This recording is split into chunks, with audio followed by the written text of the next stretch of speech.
Testing. Welcome in, everybody, to Fresno A's baseball. My name is Chris Kiggins, and we are just a minute away from getting started here out at Chancey Park. The Fresno A's back after their big road win against the Lincoln Potters.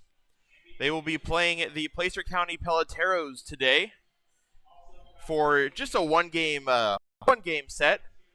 Tomorrow through Friday, we'll be playing the NorCal Warriors for PCCBL conference play, but today is a non-conference game against the Peloteros.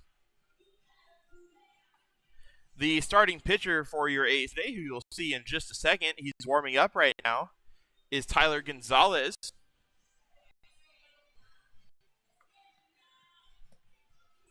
Gonzalez getting the start on the bump today for the A's. He last pitched in last week's earlier games. Let me pull up his statistics for the season. Gonzalez thrown 14 2/3 innings. He has a good ERA of 3.34 on 10 strikeouts and 11 walks.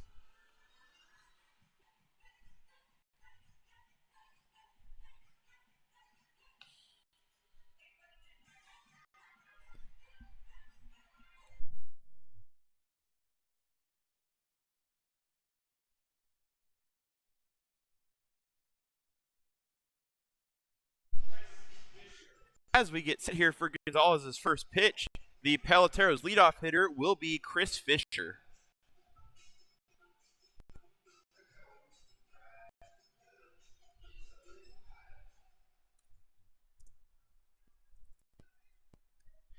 Gonzalez's first pitch is a called strike one.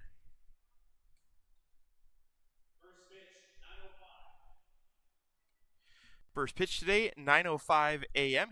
Chancey Park. It's a little bit of a warmer day, but not too bad. And that one is cut on missed. A quick 0-2 count.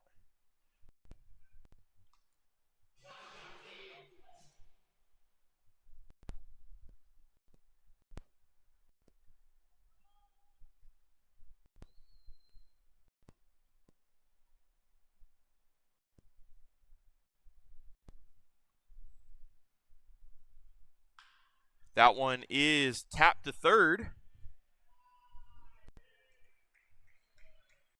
And Fisher beats it out. There's going to be a runner on. Kind of worked as a swinging bunt right there.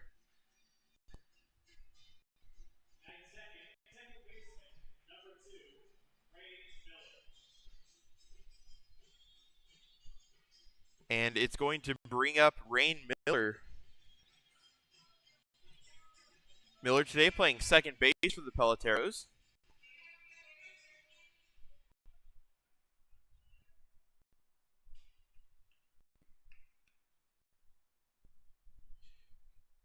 Gonzalez's pitch is in there, strike one.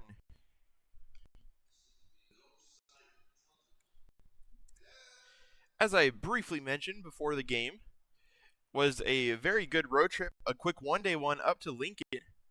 But the A's beat the 21-2, now 21-3 Lincoln Potters on the year by a score of 8-1. Probably the most complete game the A's have played all season. Pitching, defense, and hitting were all in line. They were firing on all cylinders. It was a great game for the A's, looking to carry that momentum into today and then into all-important conference play tomorrow. Runner goes. Throw is over the head of the second baseman, and that's going to allow the runner to be safe at second. Meanwhile, it's a 1-2 count to the batter, Miller. Andrew Wasilchuk is on deck.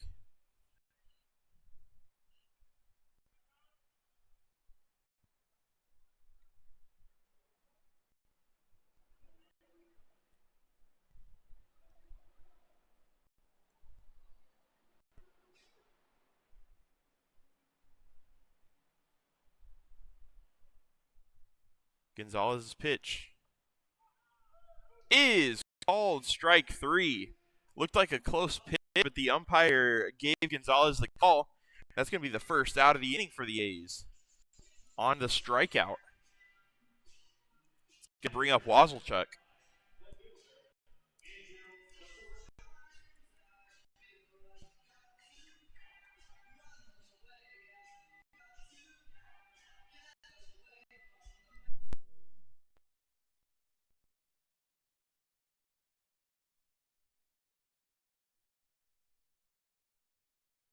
First pitch that he is low, ball one.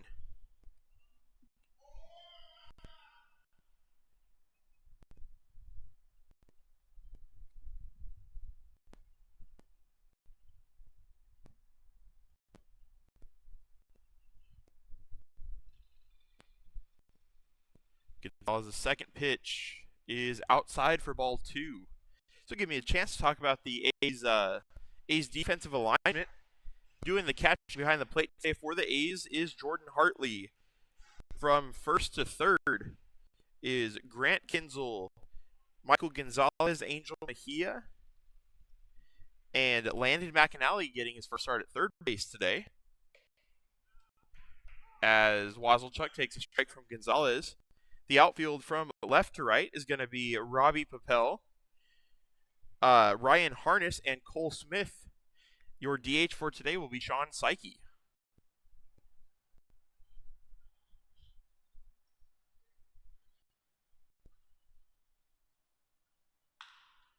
That one is hit out into left field. That's going to be a base hit. They're going to wave the runner home. The throw is cut off, and a run scores here for the Peloteros early. It's 1-0. The RBI single from Andrew Wazelchuk.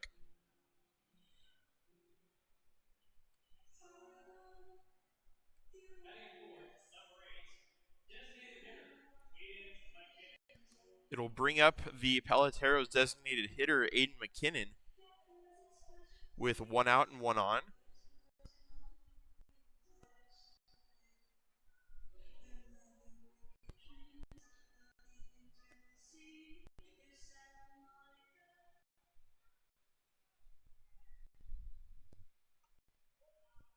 That one almost gets McKinnon.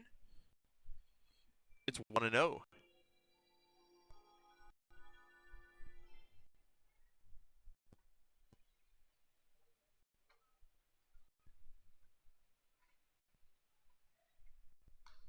That one is fouled back, 1-1. The Peloteros coming in this game also a pretty good team, as they played the Lincoln Potters very close in their series against them.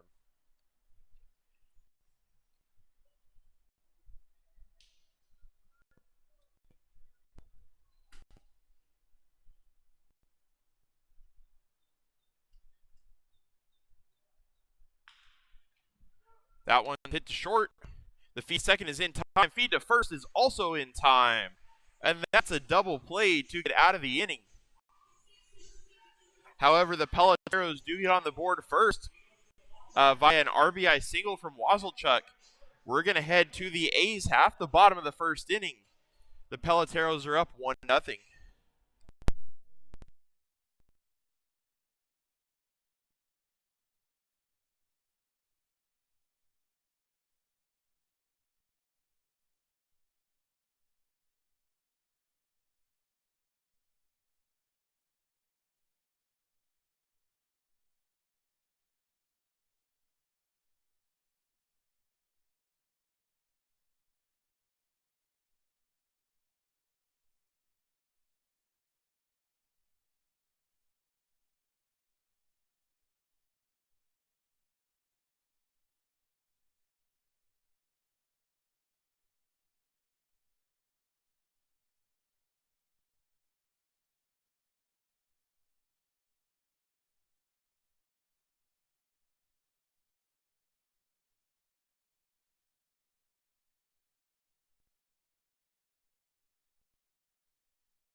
Welcome back. We are in the bottom of the first inning here. Robbie Papel is leading off for the A's. He's getting the start out in left field today.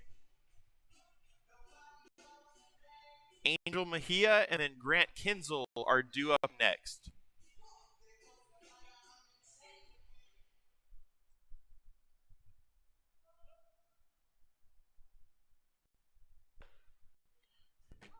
Pitch is in there, strike one.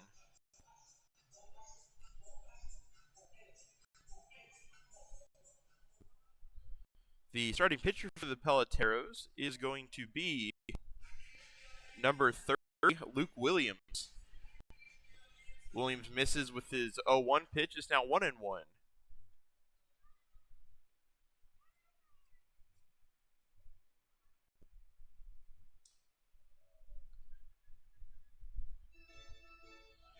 Two and one the count.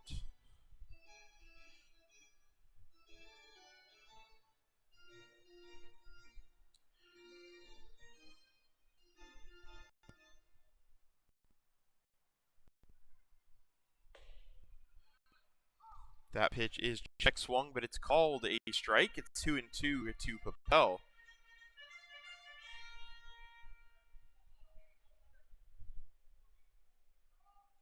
Papel on the year hitting at 298. Also has 14 RBIs. He takes ball one or ball three. It's a full count. On base percentage hovering at near 500 as well for the season. It's at 481. That one is hit down the left field line, but that's going to hook foul. Count remains full at 3-2. The A's looking to get a run back here in the bottom of the first. Put this game tied or possibly even take the lead.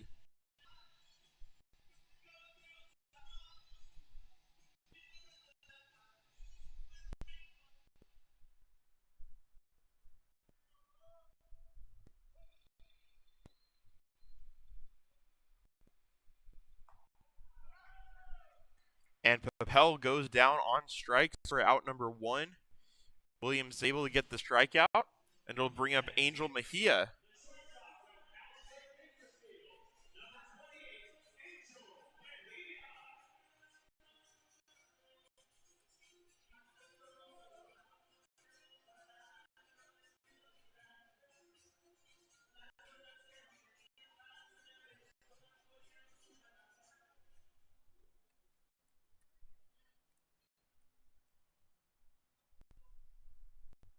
Mejia gets ready for the first pitch that he will see. And it misses high, ball one.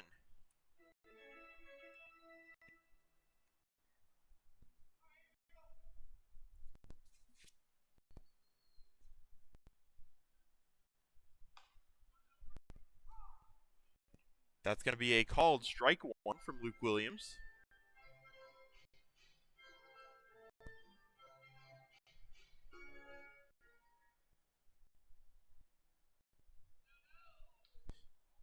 Pitch misses low. It's 2-1.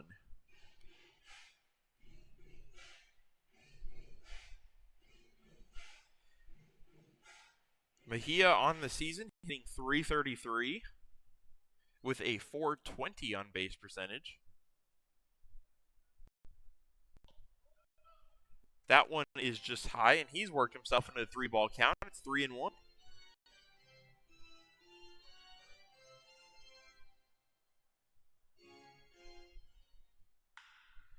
He hits that one out into right center field. Will it get down? It will, or won't, sorry. The play was made by the right fielder ranging over into right center. Had to go ways away to get that one, but he's able to make the play. That's going to put 2 outs on the board for the 3-hitter, Grant Kinzel.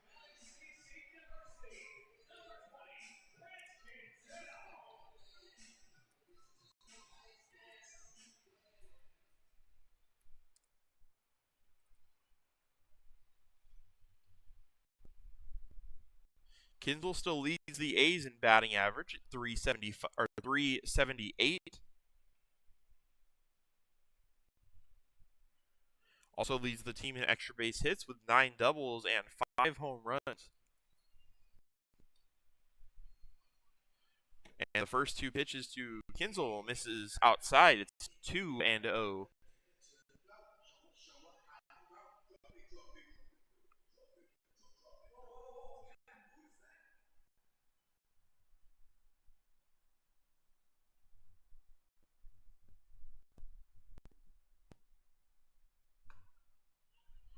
Pitch is cut on and missed. Strike 1.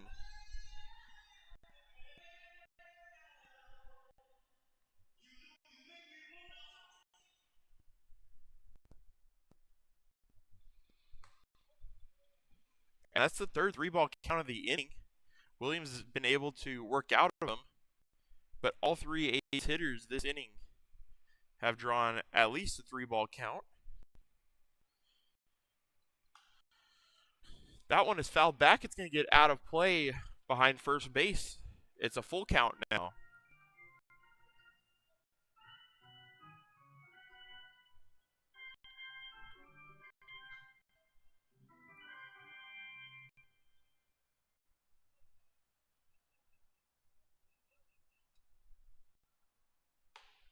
That one is cut on and missed.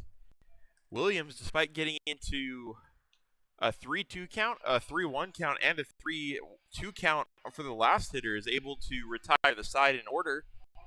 We're going to head to the top of the second now. The Peloteros still lead the A's by a score of 1-0.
Welcome back. We're in the top of the second inning.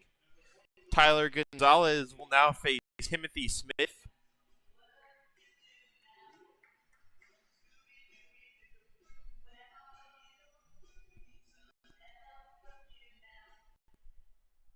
Smith is the first baseman today for the Peloteros, getting his first ups. He takes that one in there for strike 1.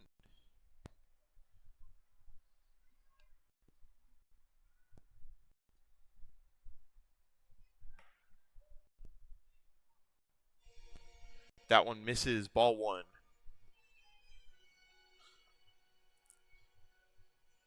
Shout out to Community Vocational Services here today at the ballpark. They brought a big group out. We appreciate them coming out. We just had, as you probably saw, in between innings, a run the bases contest.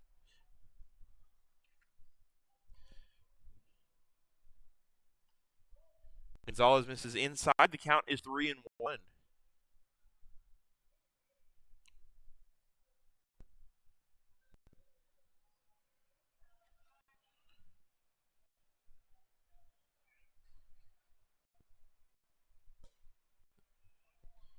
That one's going to miss. Ball 4, and the Peloteros have an early base runner. It's going to bring up Cruz Lopez.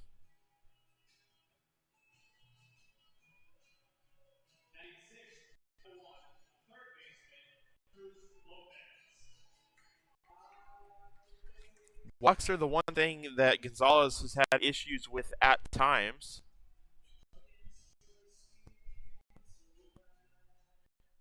That was his first one today. Hopefully he's able to limit free passes. That one's going to be popped up. It doesn't look like it'll stay in play, though. It's going to get out for a long strike one.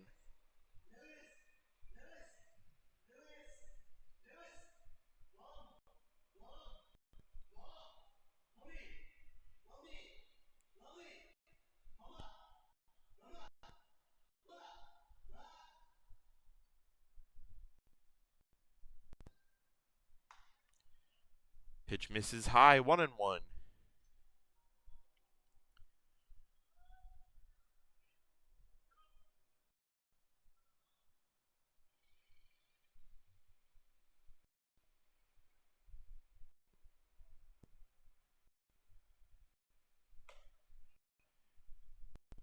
Two and one the count.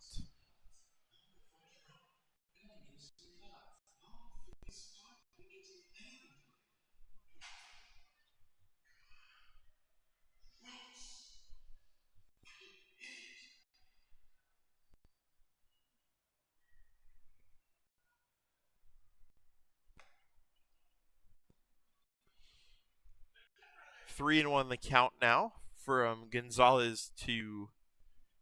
Sorry, I forgot to change that. It's Cruz Lopez is the batter.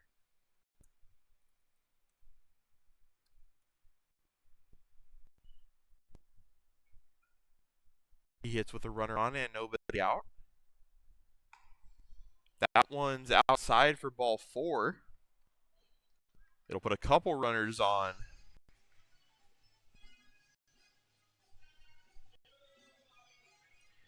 It's going to bring up Devin Johnson now with a runner in scoring position. And after the consecutive walks, we're going to get a mound visit from Coach Ethan Winter. We'll be right back.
After that mound visit, it's going to bring up Devin Johnson.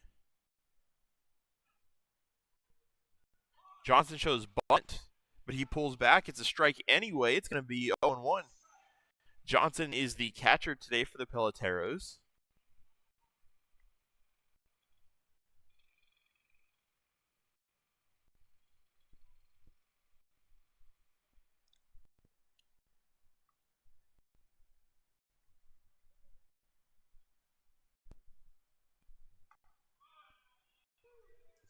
That one's in there. Strike 2.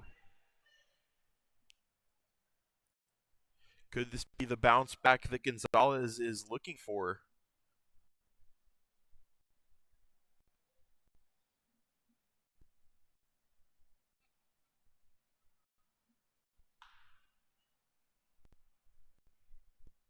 Hit foul. Johnson stays alive. It's 0-2.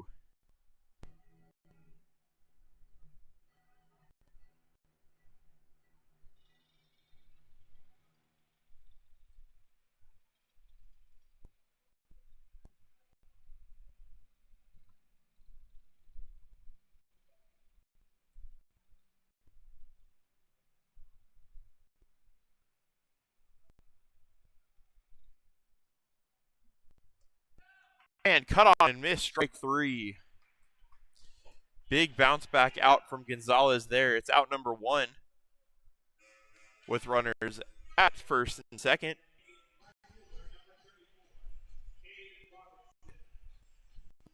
Cade Robertson steps up now with a chance to redeem his teammate.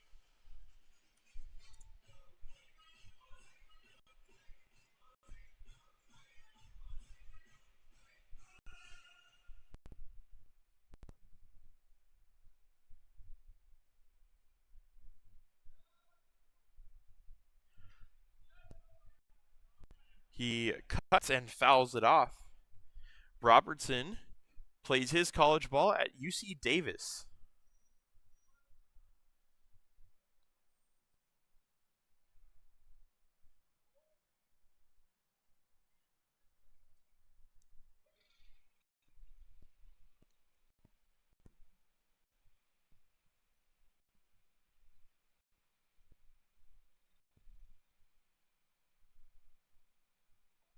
Swung on and missed, and it's another 0-2 count.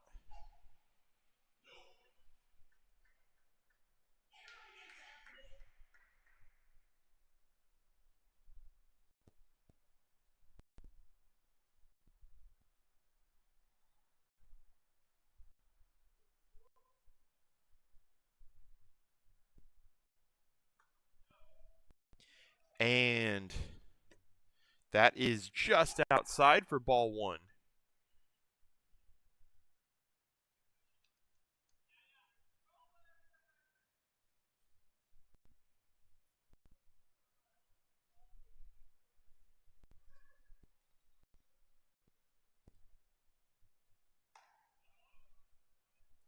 Ball 2.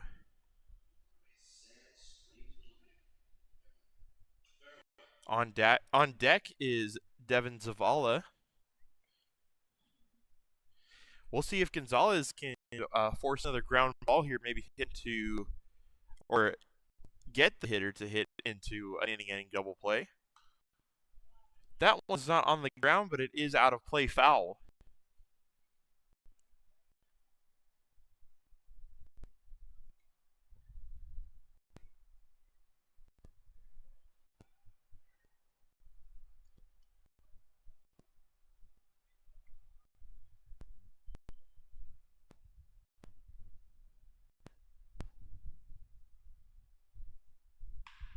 Hit up the middle. Good play by Gonzalez. He's going to throw to first and take the sure out. And there are 2 away. Runners advance to second and third. Pretty hard hit ball. Gonzalez was able to snag it on the ground, knock it down to get the out.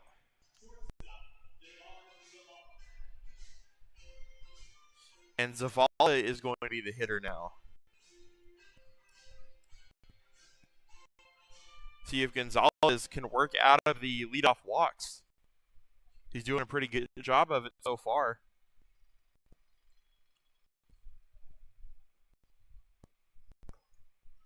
That one is in there for a strike.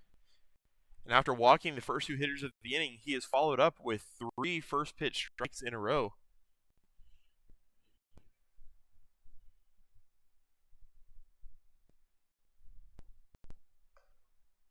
That one's outside, 1-1. Zavala, the 9-hitter for the Peloteros, it would flip back the order if he were to reach.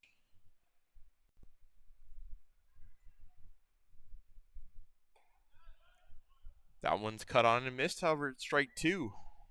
Gonzalez is in the driver's seat.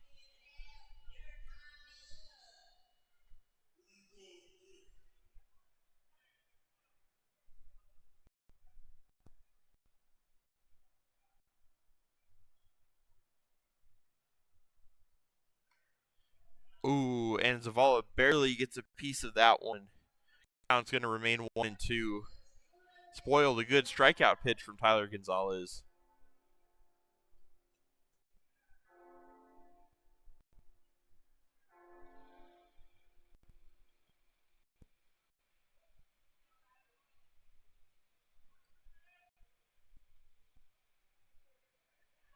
That one's going to be in the dirt.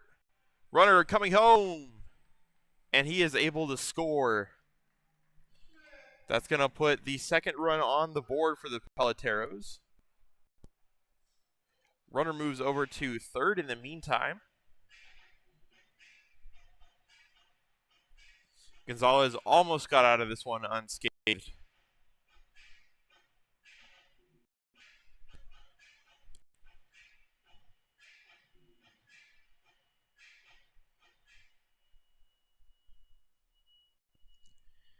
It is a 2-2 count to Devin Zavala. And that one gets him. That's strike 3. However, on the wild pitch, a run does score. We head to the bottom of the second inning. The Peloteros 2, the Athletics 0.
Welcome back. We are now in the bottom of the second inning. Sean Psyche steps in for the A's. Pitch misses low, 1-0.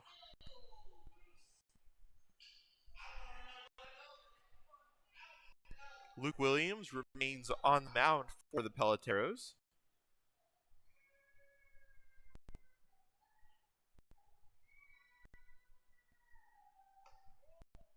That pitch misses inside to Psyche. Psyche hit 227 with a 320 on base percentage. Psyche hits that one to short. It is fielded and the play is made in time for out number 1.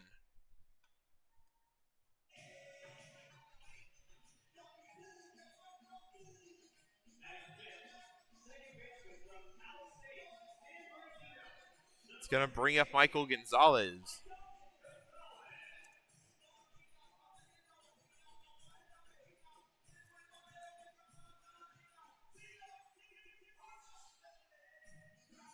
Gonzalez came in as an early pinch hitter for the injured Caleb Rico in the game on Friday against the Potters.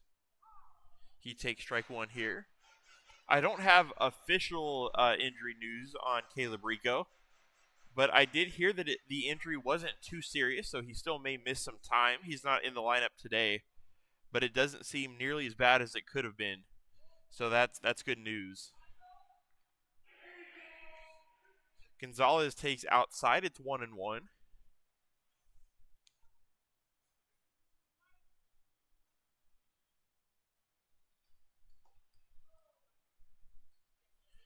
That one misses. 2-1.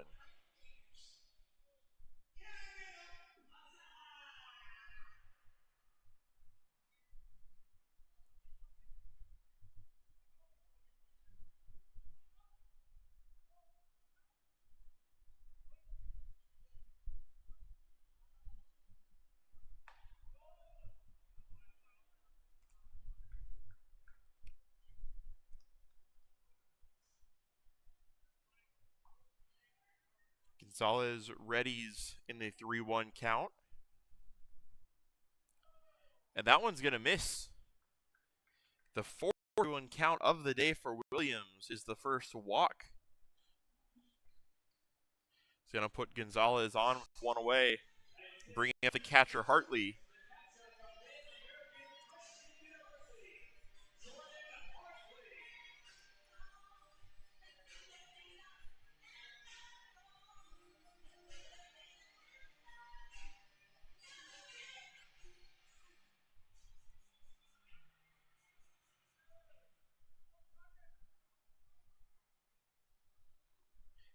Gonzalez awaits on first. Jordan Hartley swings and misses at the first pitch he sees. It's 0-1.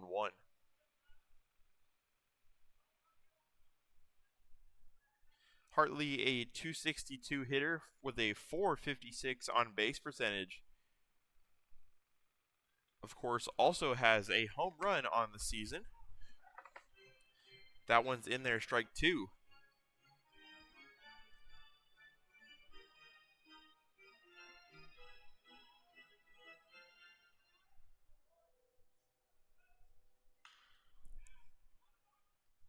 Fouled off. Hartley stays alive.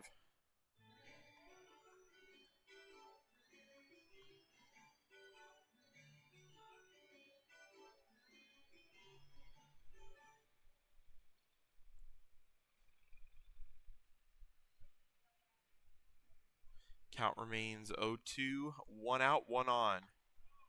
That pitch misses outside, ball 1.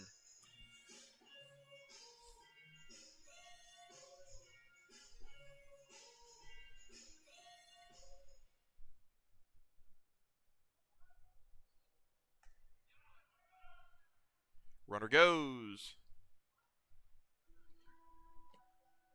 Gonzalez will get to second. However, that is a strikeout for Hartley to put 2 away.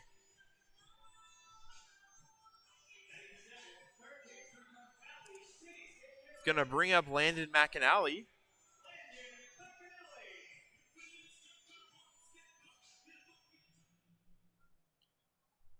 He's got 2 outs. However, there is a runner in scoring position. That's Gonzalez over at second base. That one's hit on the left field. That's going to get down for a base hit, and they are going to wave around Michael Gonzalez. He will score. McAnally comes in clutch with an RBI single. It is now 2-1 the score.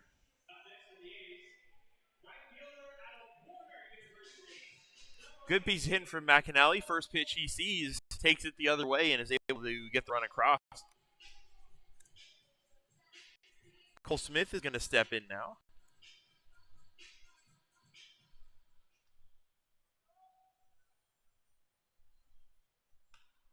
Smith fouls that one down the third baseline.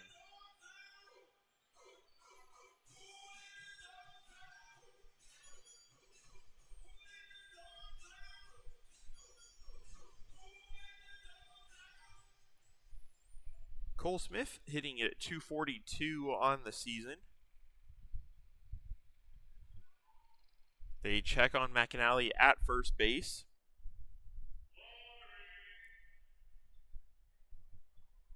He does have a couple stolen bases on the year, so it can be a threat to go. That one is popped up into shallow left. It is caught for out number 3. That'll end the inning. However, on their first hit of the game, the A's score their first run of the game. RBI single from Landon McAnally puts the A's on the board. We go into the third inning. It's 2-1 Peloteros.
We're here in the top of the third inning at Chansey Park here in Fresno, California. You're watching Fresno A's baseball. Thanks for tuning in if you just joined, or thanks for sticking around and watching if you've been here. Chris Fisher is facing Tyler Gonzalez. He takes strike one. Fisher was the run that scored for the Peloteros in the first inning. He led off the game with a base hit. That pitch misses outside. It's 1-1.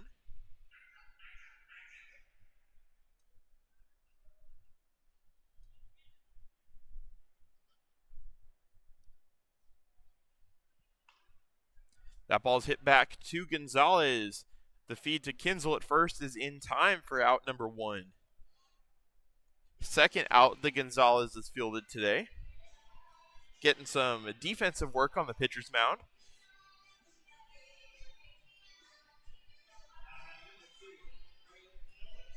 It'll bring up Rain Miller. Miller 0 for 1 today.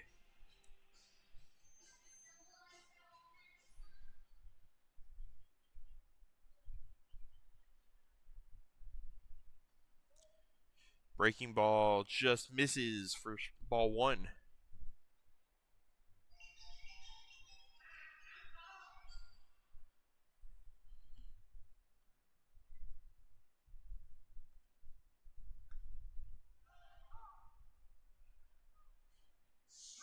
That one's in there. Strike one.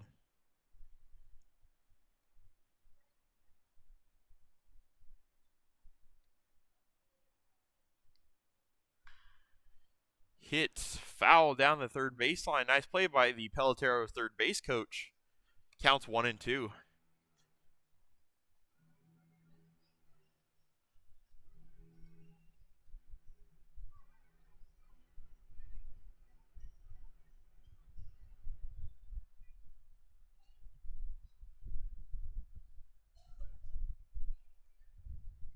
That one misses outside. 2-1 in the count.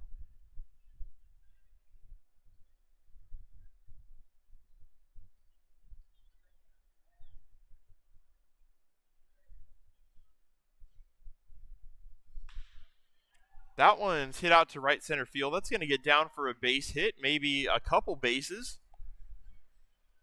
And Miller's going to get in there with a one-out double.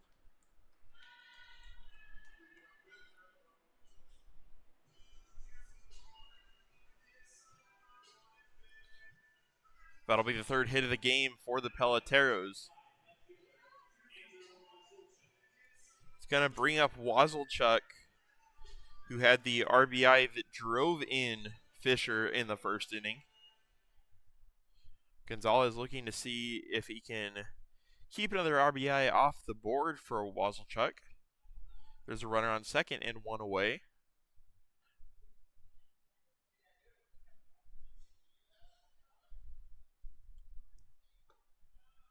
Pitches in there, strike one.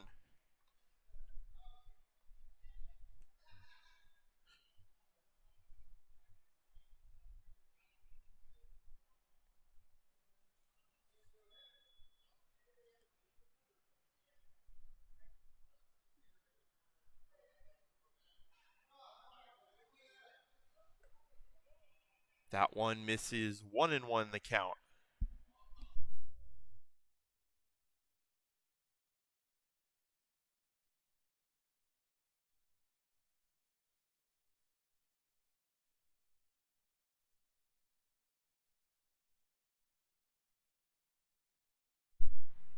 Gonzalez deals.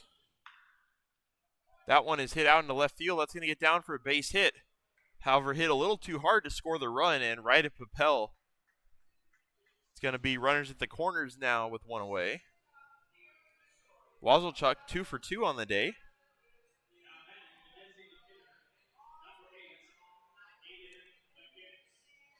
McKinnon steps in. Never want to give up a hit, however, might not be the worst thing in the world as it now opens up the opportunity for an inning-ending double play.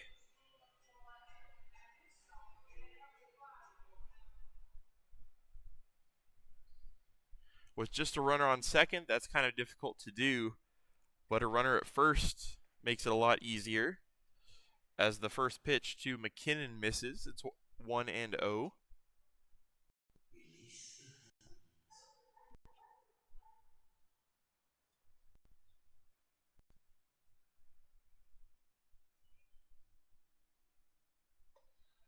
And that one's in there. It's 1-1.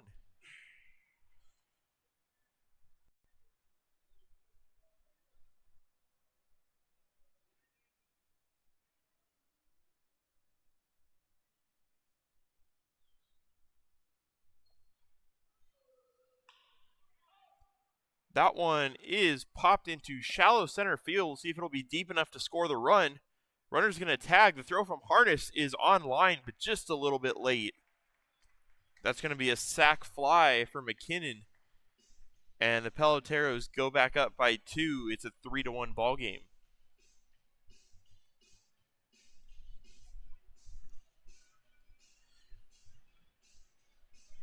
It was a good throw by Harness. Just the runner was a little too fast and ball was hit a little too deep.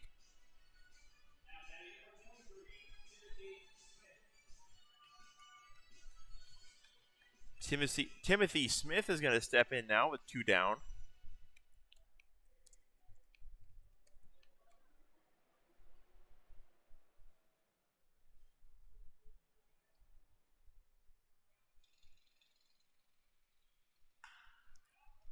That one's hit out to right center field. Harness on the run. Did he make that catch? He did. Extension over his head by Ryan Harness in a full sprint. What a play. That'll save a run and end the inning. Harness with the defensive highlight sends us into the bottom of the third. The Peloteros get one back. It's going to be 3-1. We'll see you in the bottom of the third inning.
Welcome back. Ryan Harness, who made the web gem out there in center to end the top of the third, is leading off for the A's here in the bottom of the third.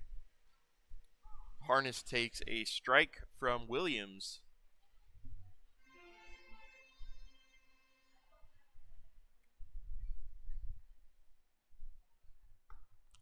Cut on and missed, strike two.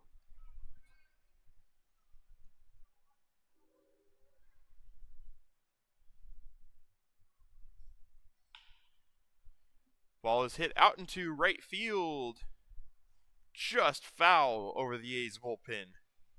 Probably by only a foot or two. It's going to be an 0-2 count as Harness has to head back to the plate.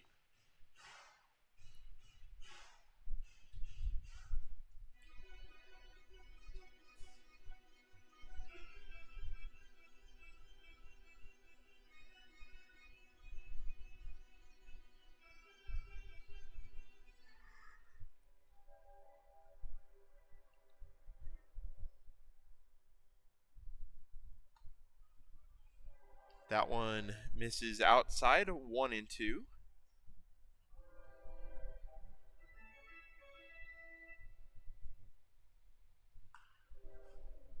Hit hard down the first base line near the dugout, but it's foul. Count remains 1-2.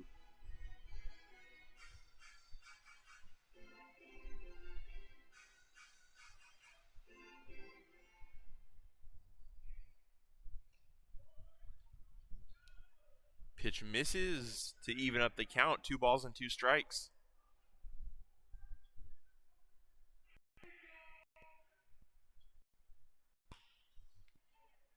That one popped up into shallow center. It's going to get between the shortstop and center fielder. There is a leadoff single and a 2-strike count from Harness.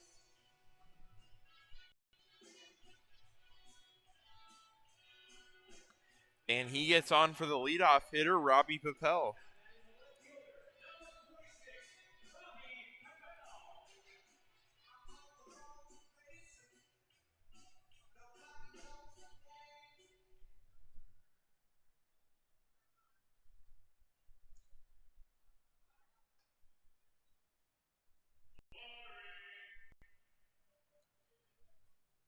The throwback over to Harness is no good.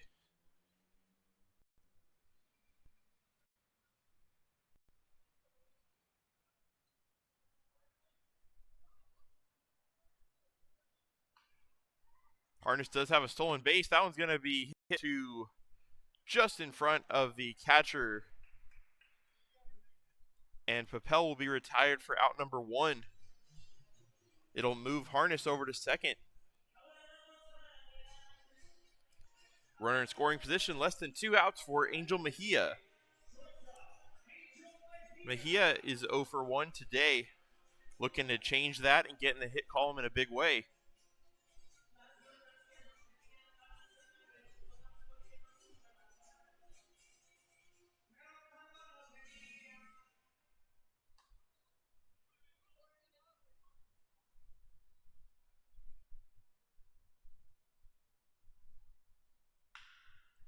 Ball's hit well to center. Going back on it to center fielder. He's not going to get there. Let's see. They're going to send home Ryan Harness. The feed home is in time at the plate. Harness had to hold up. It was either a good deke or an unintentional deke by the center fielder, as he kind of squared up for a second like he had a beat on the ball, but then had to run back and he wasn't able to make the play. But that held Harness up long enough at second for him to be thrown out at home. Ends up being a good relay from the Peloteros to keep the run from scoring. However, Mejia will get to second, and it'll be Grant Kinzel at the plate with 2 away. Kinzel takes a strike in there. It's 0-1.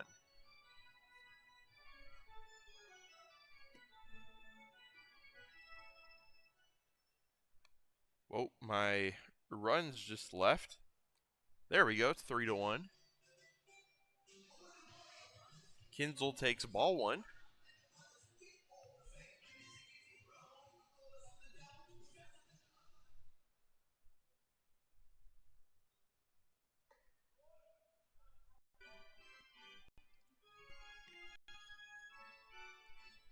That one is going to miss. 2-1 the count.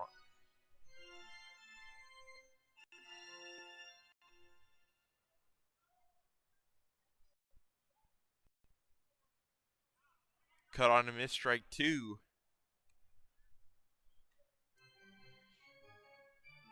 Kinzel 0 for 1, hoping to drive in this run.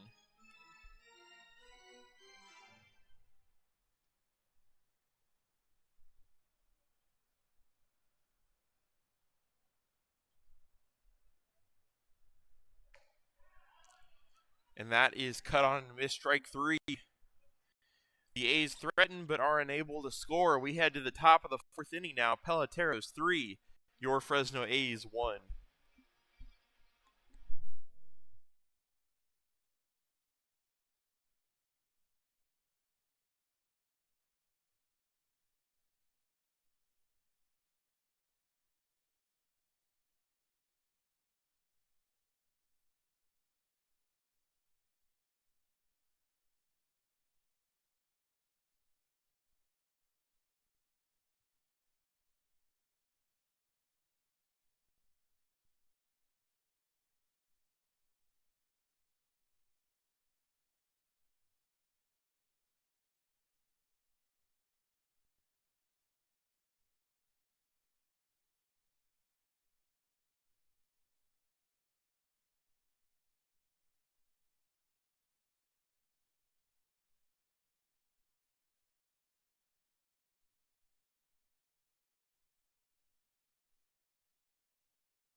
Cruz Lopez steps in to face Tyler Gonzalez here in the top of the 4th inning between your Fresno A's and the South Placer Peloteros.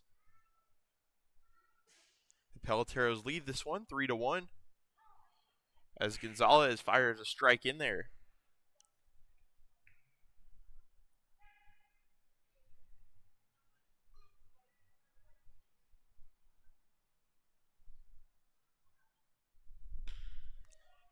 Hit over to Kinzel at first base, but it's foul. 0-2.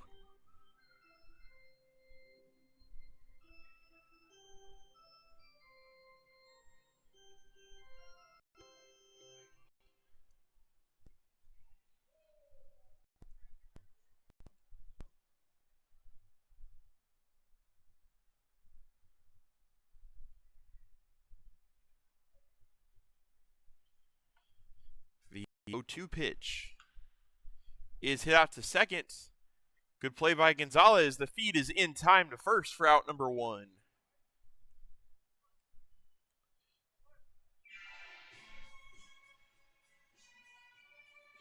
One away for Devin Johnson.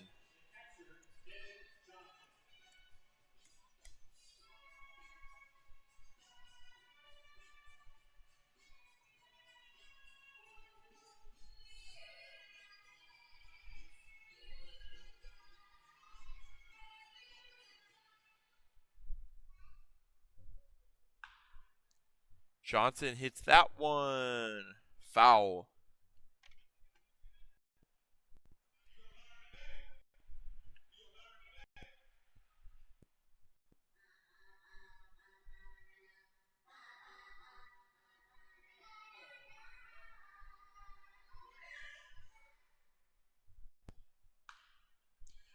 Another one hit foul, this one on the ground. It's 0-2.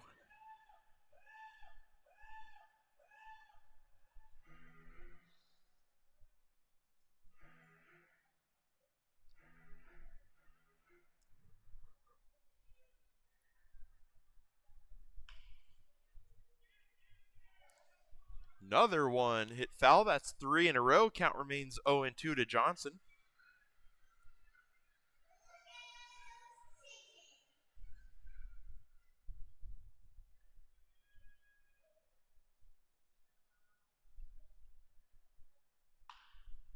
That one hit to second. It's going to be another play for Gonzalez. His throw is in time. The Gonzalez-DeKinzel connection works for 2 times in a row. It's going to be 2 outs now.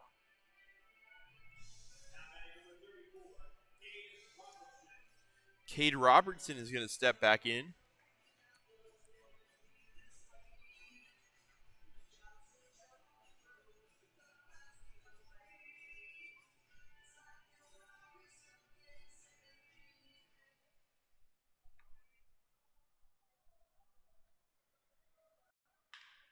Robertson hits that one hard to Kinzel. He's going to snag it and take him himself. 3 ground balls, retires the side in order for Gonzalez. That's his first scoreless inning. And we're going to head now to the bottom of the 4th inning. The A's will have a chance to do some damage. It's going to be 3-1 Peloteros.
Sean Psyche steps in to lead off the bottom of the 4th inning for the A's.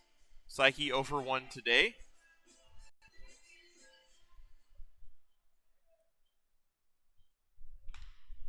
Psyche hits that one out into right center field. Is it going to hang up? It will, just enough for the right fielder Robertson to make the play. There's one away.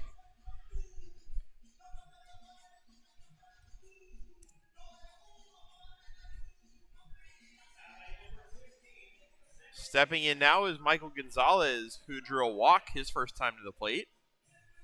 He was the first base runner of the day for the A's back in the 2nd inning.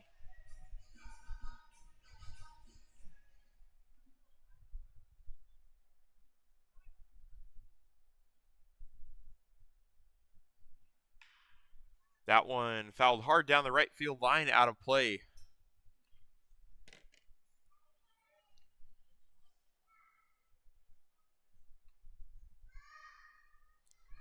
0-1 the count to Michael Gonzalez.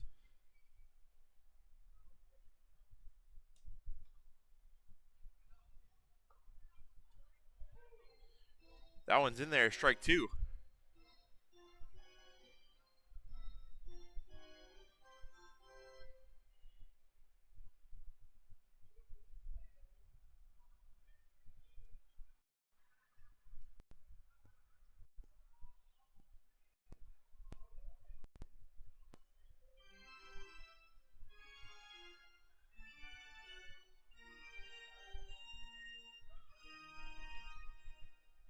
Pitcher steps off, or looks like the umpire might have actually called time.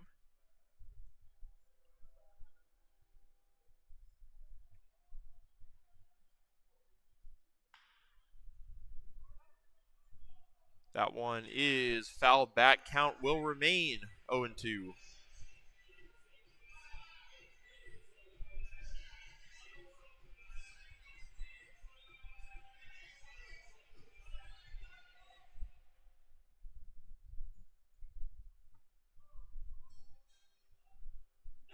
That one misses. Good eye from Gonzalez. In the dirt, it's 1-2.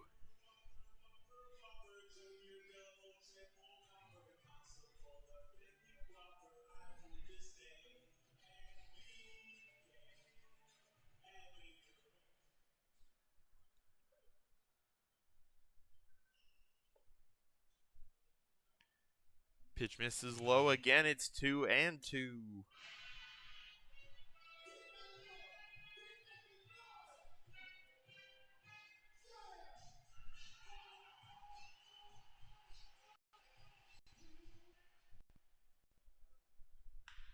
Gonzalez to third.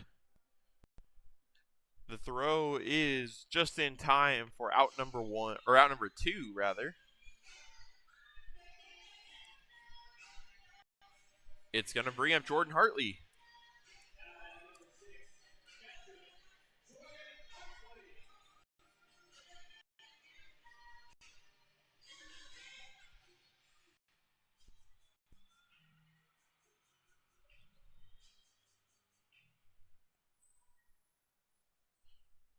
Hartley 0 for 1 on the day. He cuts and misses the first pitch he sees here. It's 0-1.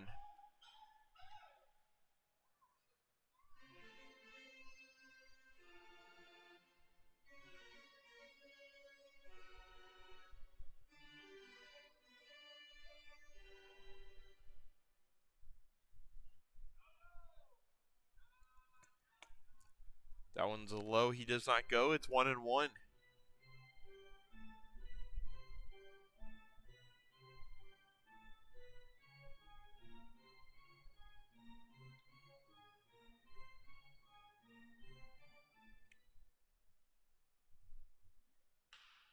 Hartley hits that one. It's going to be rolled foul down the third base line.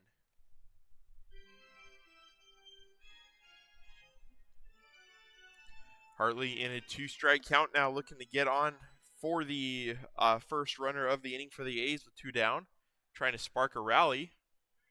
That ball's in the dirt. Count is 2-2.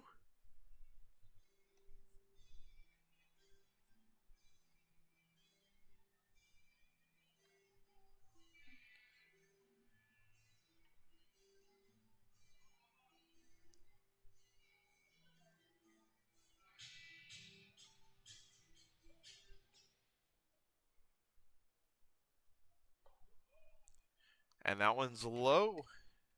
Hartley has worked into a full count here.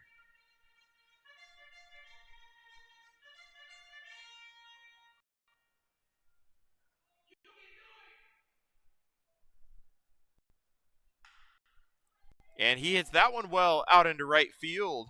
Going back, and that is going to hop over the wall, and that's a ground rule double. Hartley does get on with 2 away.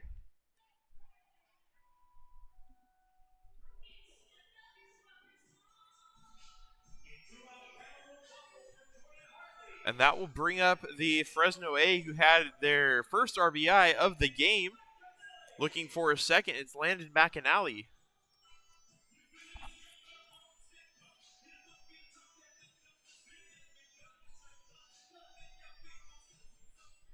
Hartley with the big hit a booming shot out into right center field that got down just in front of the wall and bounced over it. He is standing at second.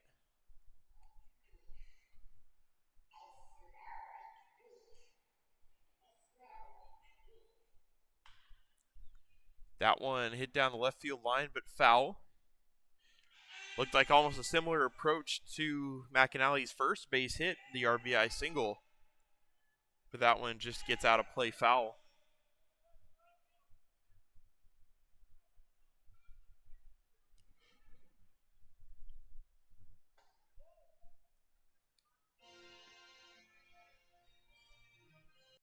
Whoops. Not 1-2. Count is 2-1.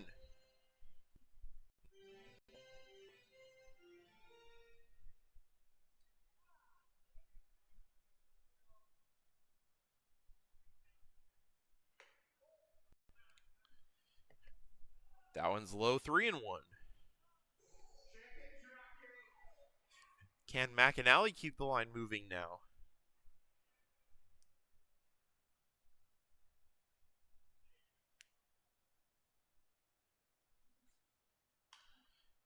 Pops that one up. It's going to be foul out of play, 3-2.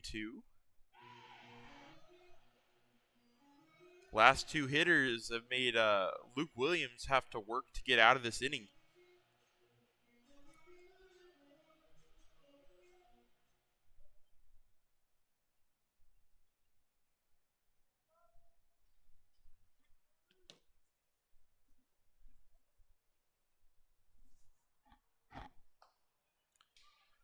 And he does get McAnally there.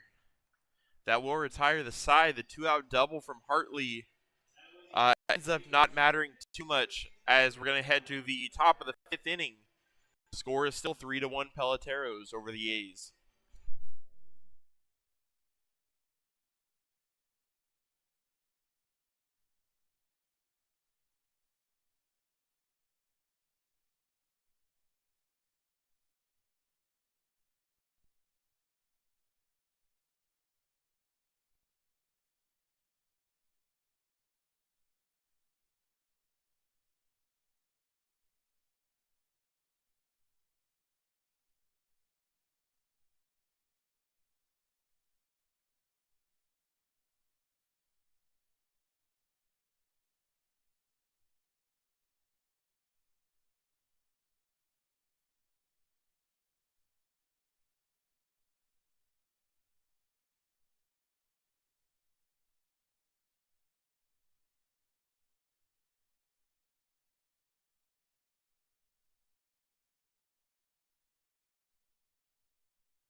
Devin Zavala is going to lead off the top of the 5th inning for the Peloteros here against Tyler Gonzalez. That one is fouled back, strike one.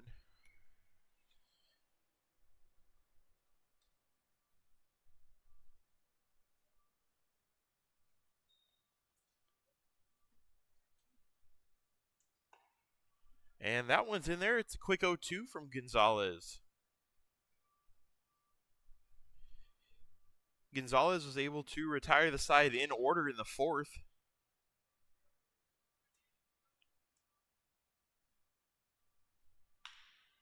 That one's hit up the middle. This one's past Gonzalez. It's going to be a base hit.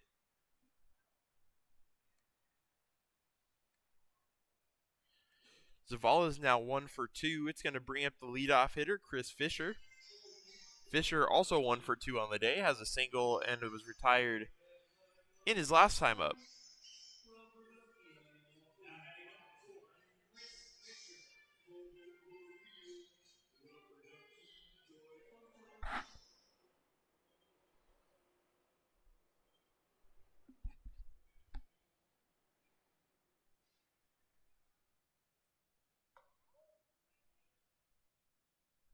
That pitch is missed. 1-0.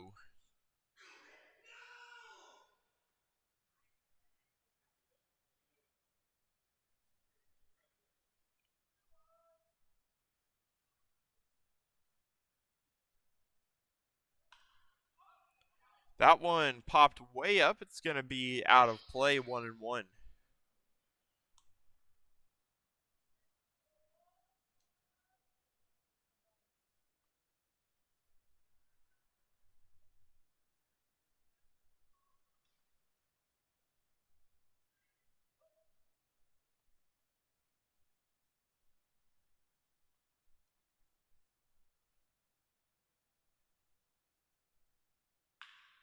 That one's hit up the middle. It's going to be another base hit. It'll put runners at first and second with nobody out. And bring up Rain Miller.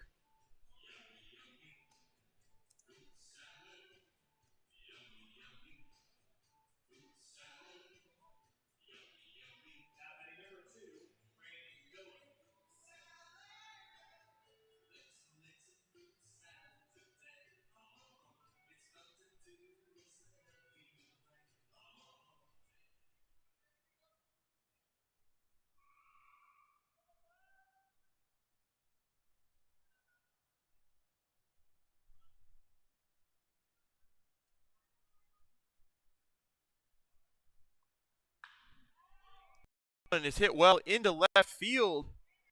Going back on it at the wall. Oh, it's not going to go over. It's going to be just off the wall. And despite that ball being probably about less than a foot from being a home run, the runners are not able to score. It's going to be bases loaded now. Good hit from Miller, but good effort from Papel to try to rob that ball and bring it back in, as the runners had to hold up.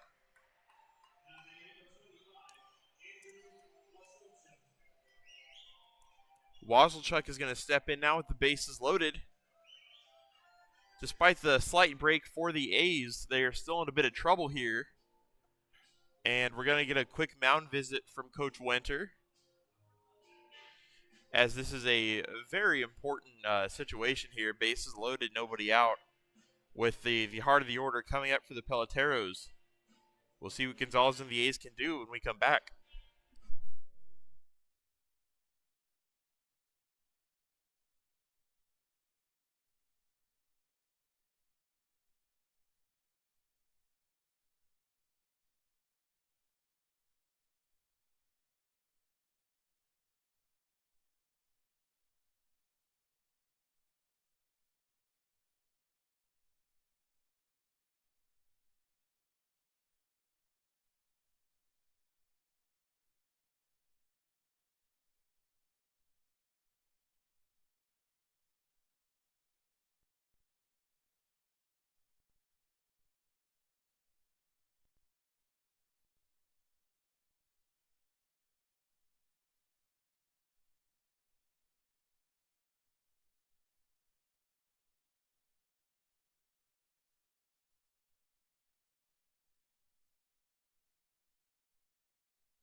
We're back. Wazelchuk is going to step in against Gonzalez here with the bases loaded and nobody out.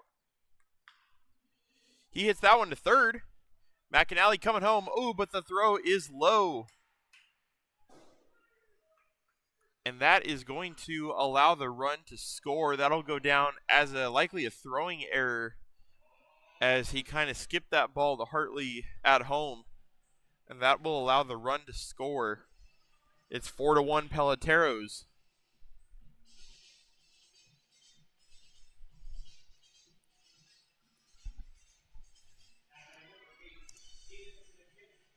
New hitter coming up is McKinnon. Same situation, bases loaded, nobody out.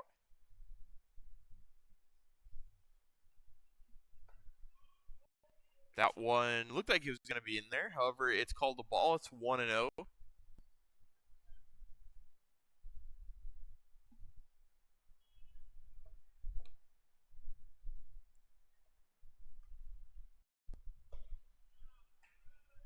That one misses 2-0.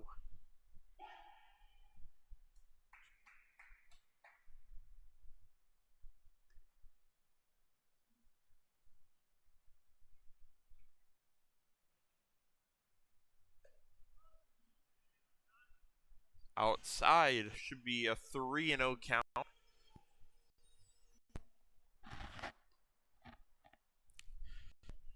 No place to put McKinnon here with the bases loaded. And we've got activity in the A's bullpen now. As Gonzalez gets back, that one's in there, 3-1.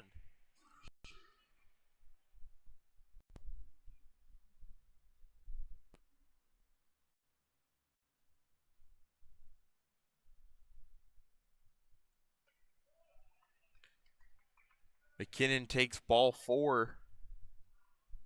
That's going to bring in a run. A's need to try something to stop the bleeding here. It will remain bases loaded, nobody away.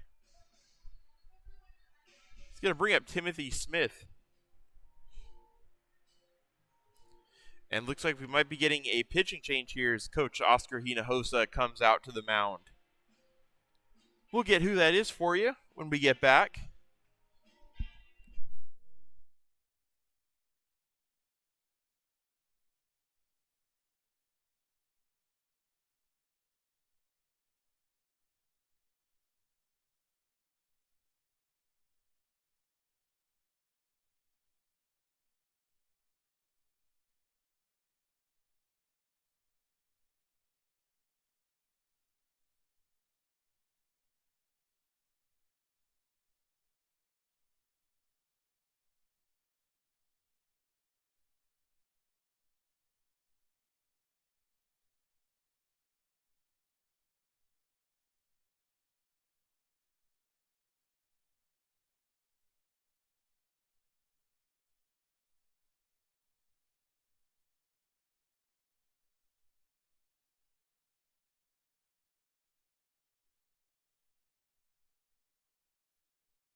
Welcome back after the pitching change. New pitcher for your Fresno A's is going to be Nick Cosby. Cosby, 10 2/3 innings on the year, has a 3.28 ERA. He's going to be facing Timothy Smith with the bases loaded. Smith is 1 for 1. He's also walked. He is the only Pelotero to have reached base twice today.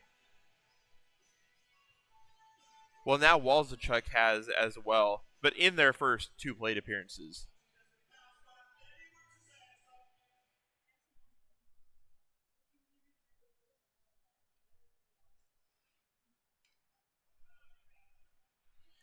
He cuts on and fouls that one back.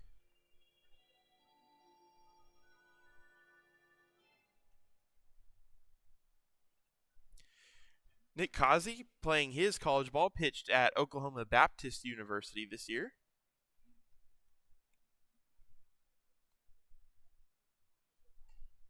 That one misses outside. It's 1-1.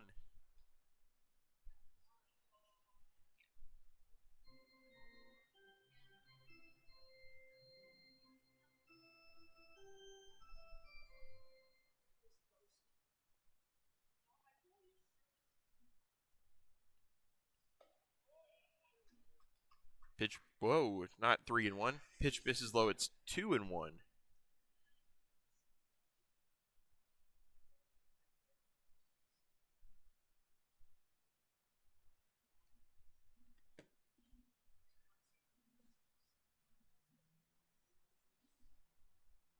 Corner's playing in a little bit for the A's. That one's going to be in right center field for a base hit. That'll score one. They're going to send around the second runner, and he will score. And that's going to be a 2-run single as the Peloteros try to crack this one open. It's 7-1.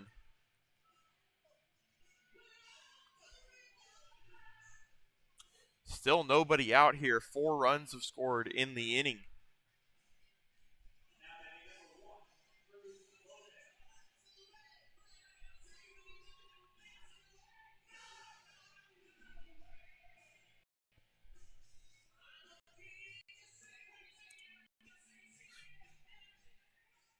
Cruz Lopez is going to come in to hit.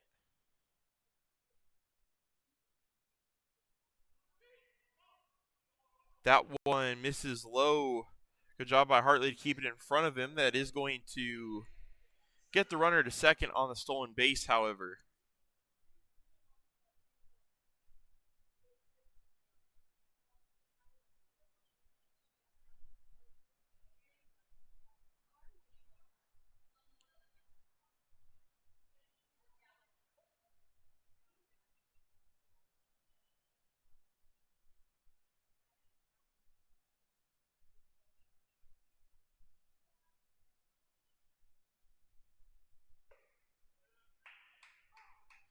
Strike one to Lopez.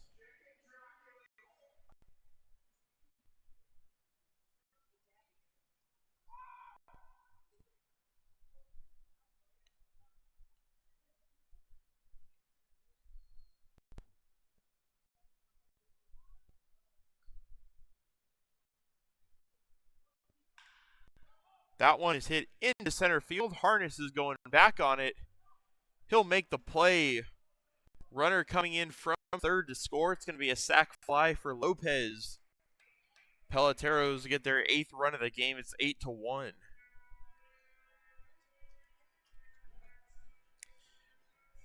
At least for the A's, they do finally get an out on the board.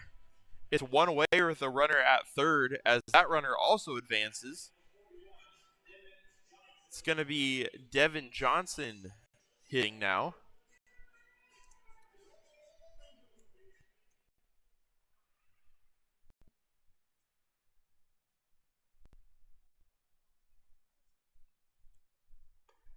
Pitch from Kazi is in there for a strike.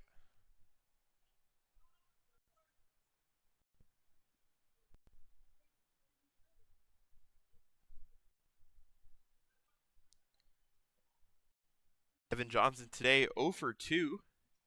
He's the Peloteros catcher. He swings and misses that one. He's 0 for 2. Now the count is 0-2. Strikeout from Kazi here would be real nice for the A's. Try to get out of this inning.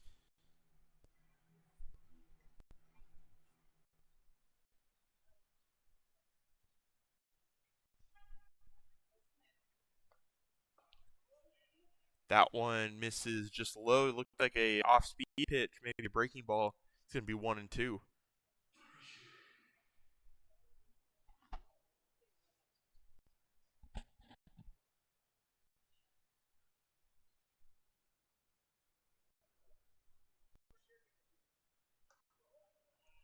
Two and two the count.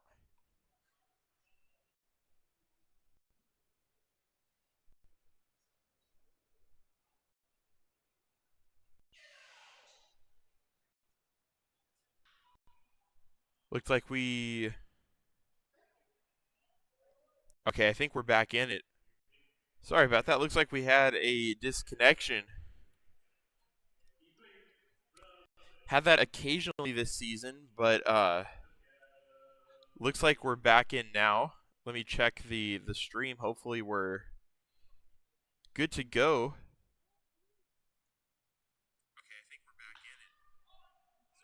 There we go. As that one's hit out into left field.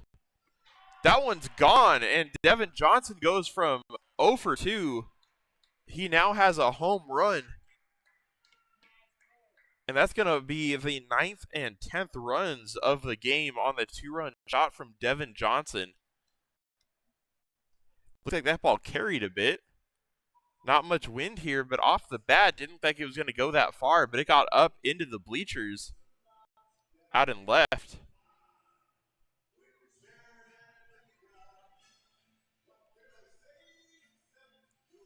Robertson will step in now.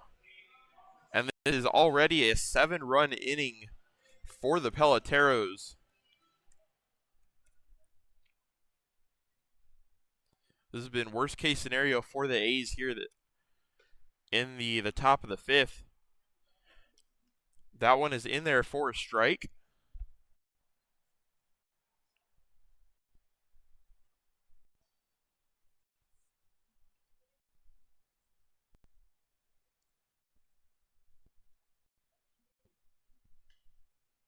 Pitch misses outside. 1-1.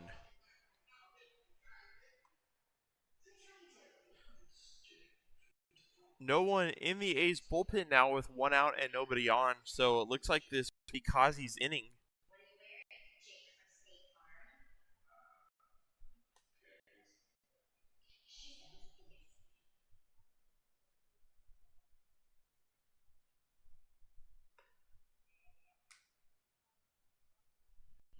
That one misses. 2-1.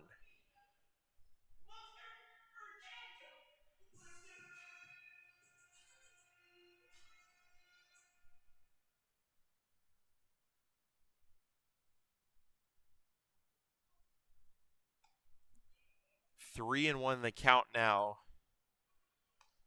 to Cade Robertson.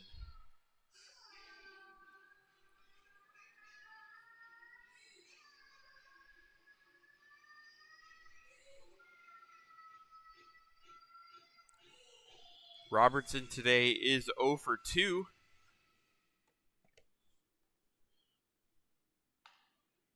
He is going to get on base here. That's going to be a 1-out walk.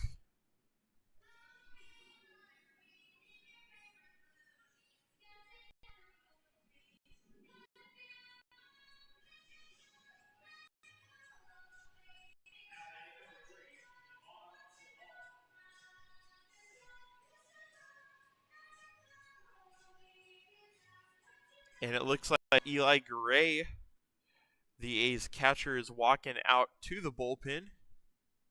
They might be getting someone warmed up here pretty soon. As Kazi fires in a strike to Zavala, who led off this inning for the Peloteros.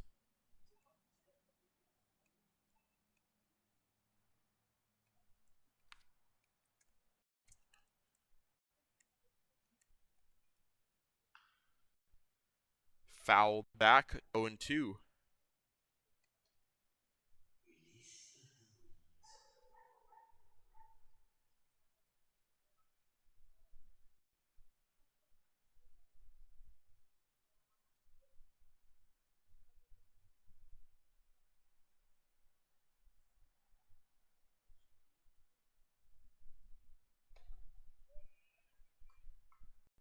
That one misses. 1-2. Almost gets Zavala to go around, but he holds up.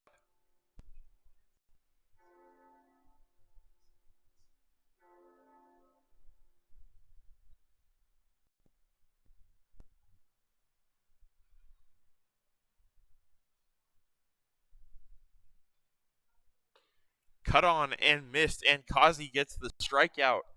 There are 2 away in the inning.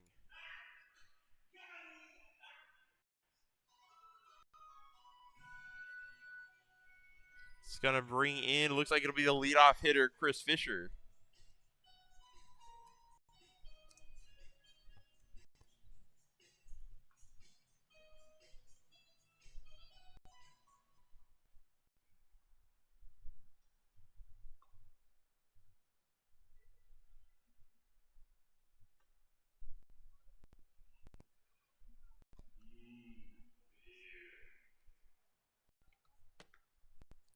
That one is inside 1-0.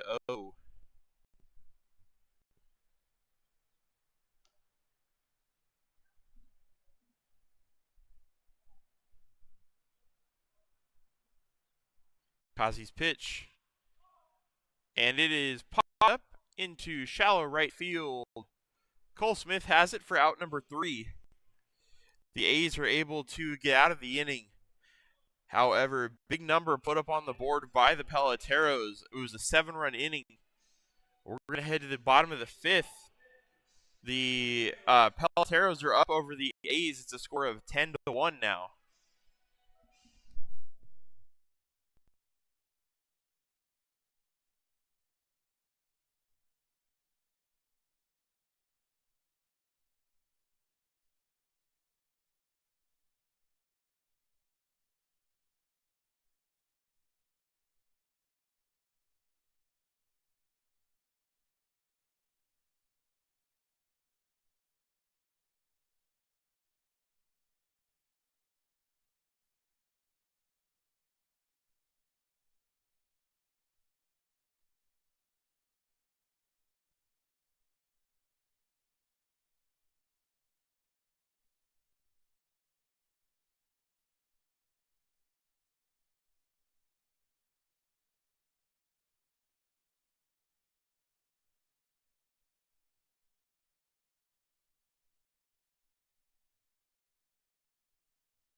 Welcome back to the bottom of the 5th inning. Cole Smith steps in for the A's.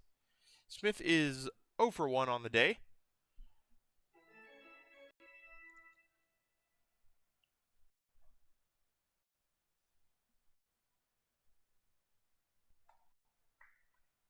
That ball is in there, strike 2. Looks like we got a new arm on the mound for the Peloteros. Could be number 14. Let me see who that is.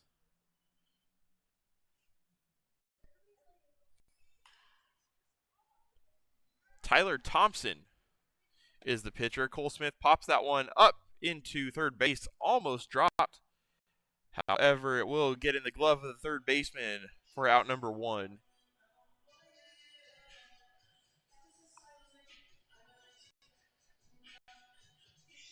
Harness is back in.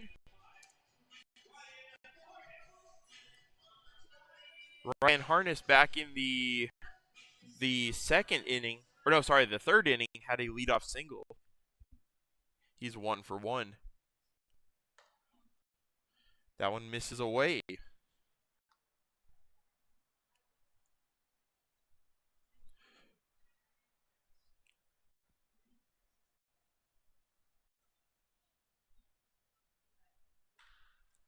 Harness hits that one high into right field. Coming in on it is the right fielder. He's going to make a diving catch, however, he can't hold on. It's going to be 1-1.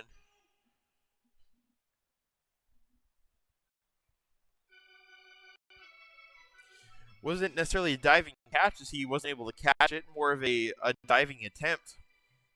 Landed kind of hard on the bullpen mound.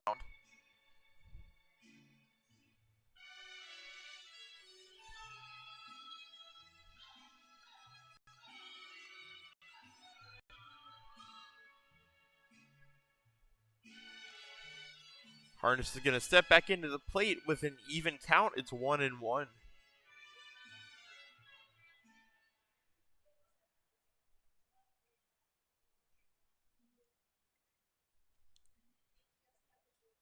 That one is high and tight, 2-1.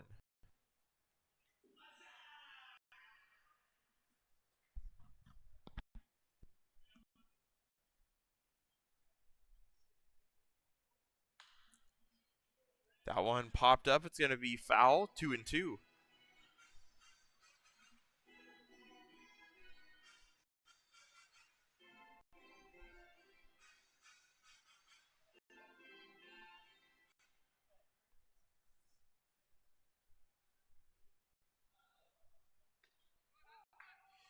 In there, and it's called strike 3 for out number 2 from Tyler Thompson. It'll bring up Papel with 2 away. Still a lot of time left in this game, although you feel like the A's, if they're going to come back and win this one, have to start chipping away as early as possible.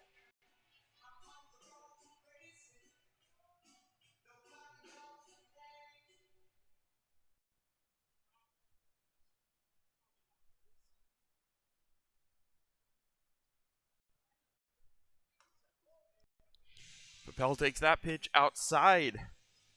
1-0.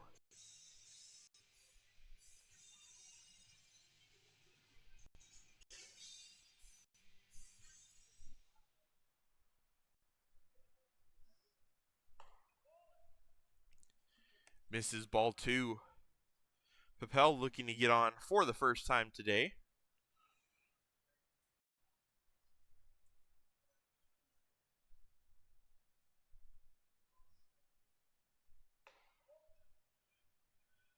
That one misses inside, 3-0. Papel now trying to work the 2-out walk.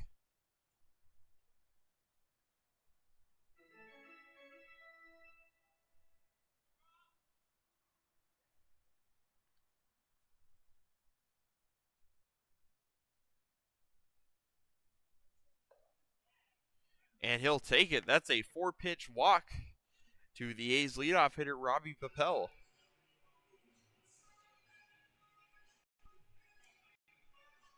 And he'll get on for Angel Mejia.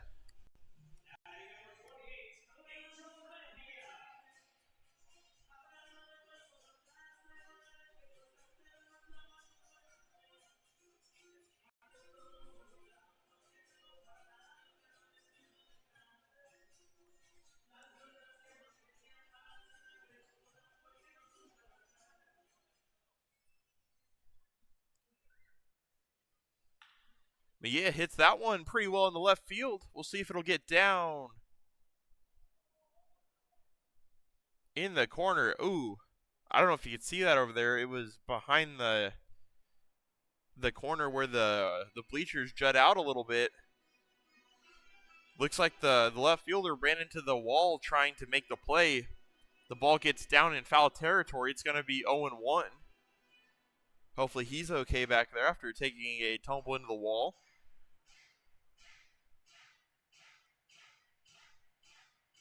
Mejia on the day is 1 for 2.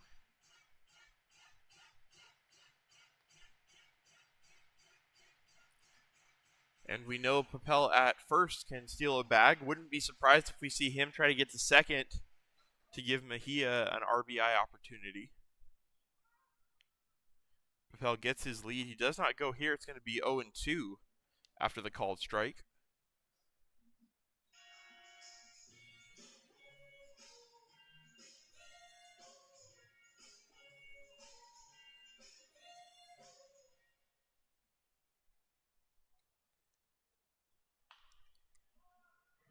That one popped up in foul territory.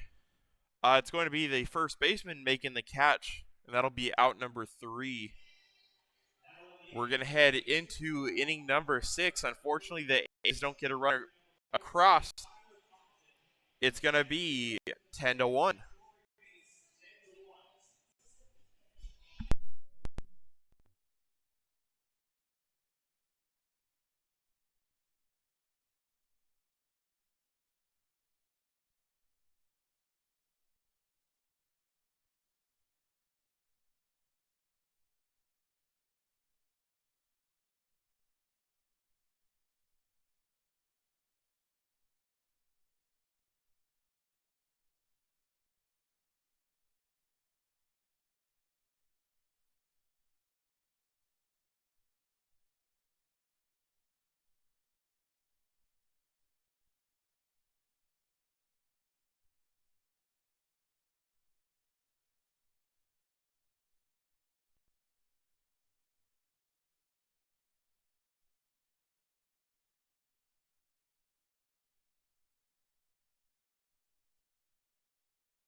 Rain Miller is going to lead off against Nick Cossey here in the top of the 6th inning for the Peloteros. Miller is 2 for 3 today. Has a couple hits. He scored a couple runs. Is that one from Cossey is in there, strike 1.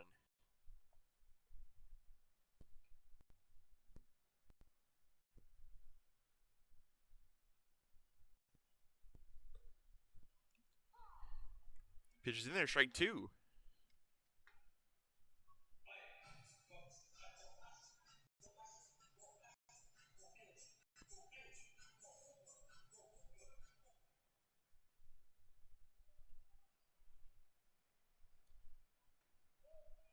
That one just misses. It's 1-2.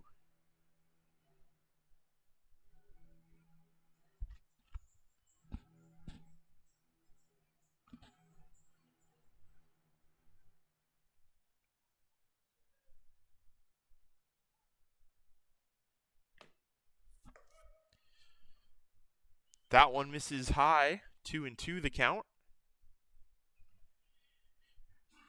The A's looking for a quick inning here after the long one in the top of the 5th.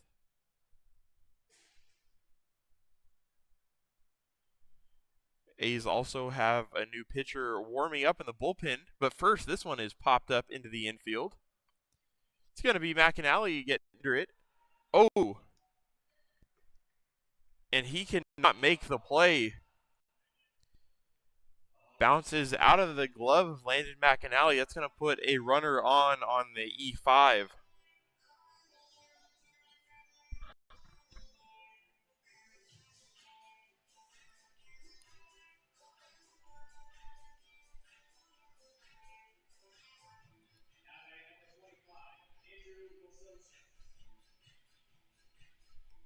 Wazelchuk is going to step in now.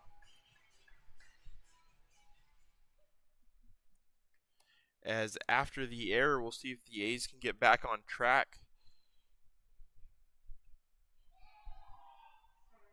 And that is going to hit Wazelchuk. That's not quite getting back on track. It's going to be first and second, nobody out for Aiden McKinnon. So we have an error and a hit by pitch here to start off the top of the sixth. Definitely not what the A's want.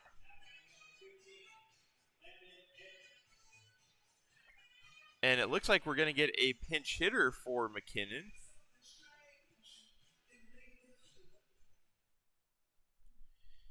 It'll be number 15, Landon Edmonds.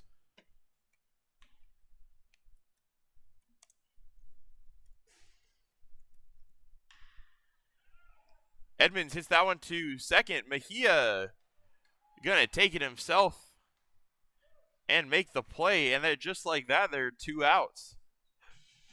That's what the A's needed. Forced a line drive to Mejia, who gets 2.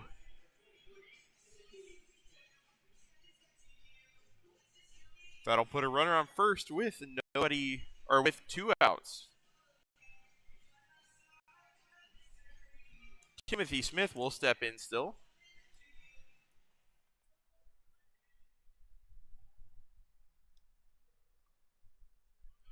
That pitch is low. Ball 1.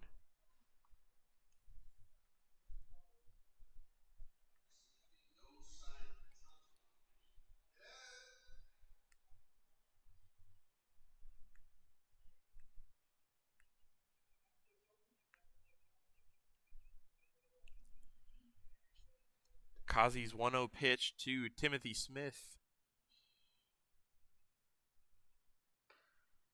is cut on. He cannot hold up. It's going to be 1-1.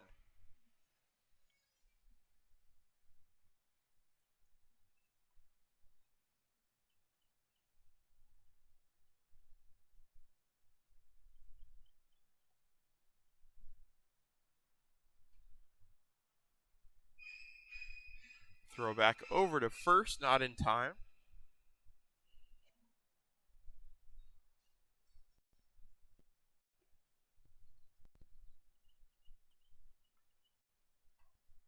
Timothy Smith today 2 for 2.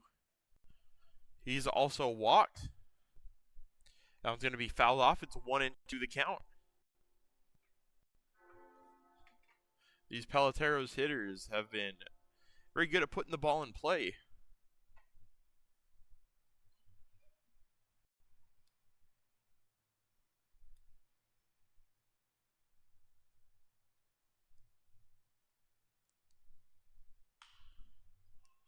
Speaking of, that one is fouled off. A good pitch spoiled there. Its count is remaining 1-2.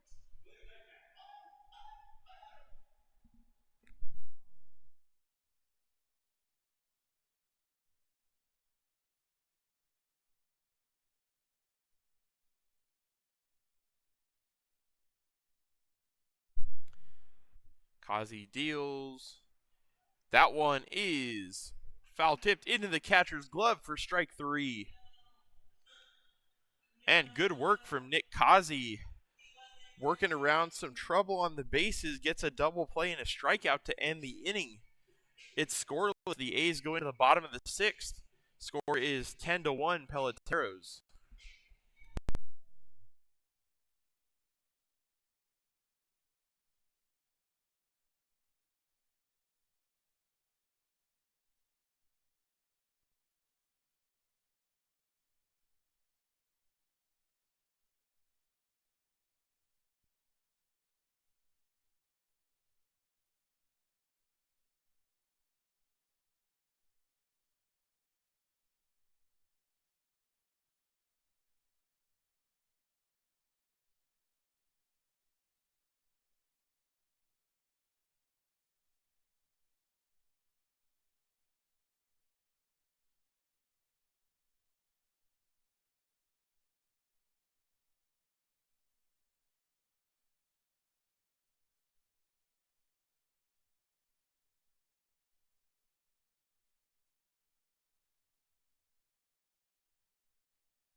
Welcome back to Fresno Athletics baseball here in the bottom of the 6th inning.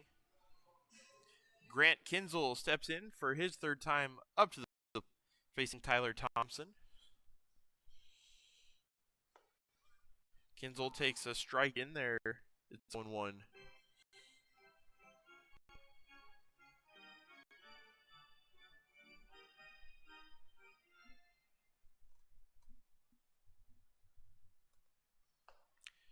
Cut on and missed. Strike 2.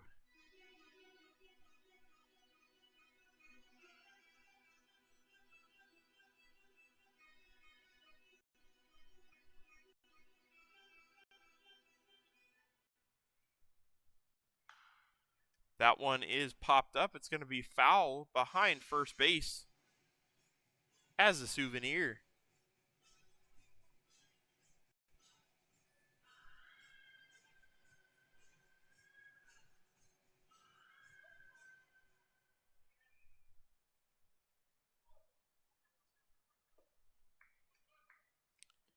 That one is swung on and missed for strike 3. That puts one away for Sean Psyche.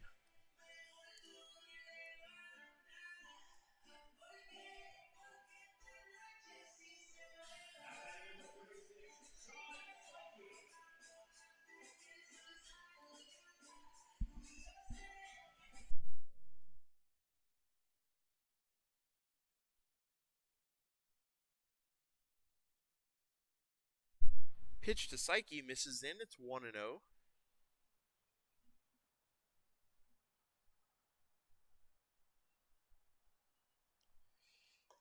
Psyche 0 for 2 today.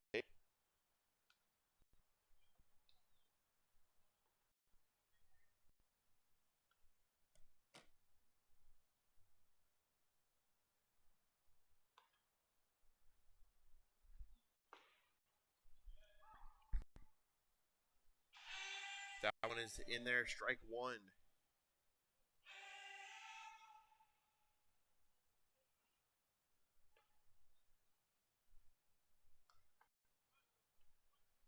Pitch just misses, 2-1.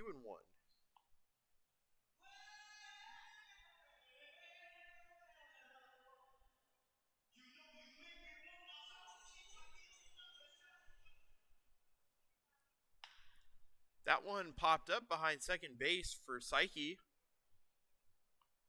Second baseman fields it. There are 2 away.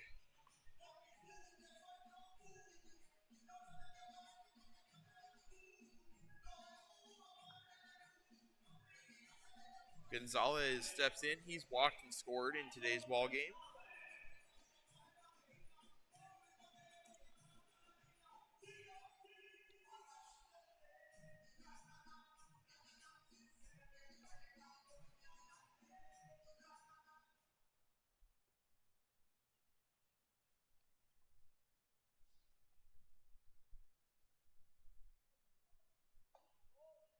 That pitch misses high, ball 1.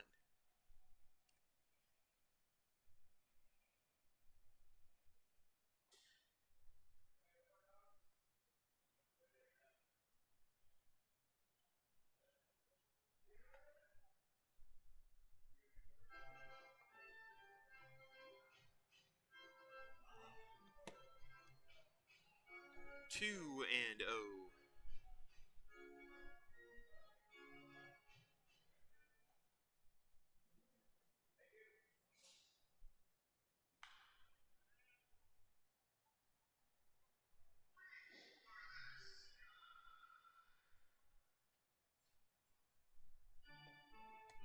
That one's fouled off, 2-1 the count.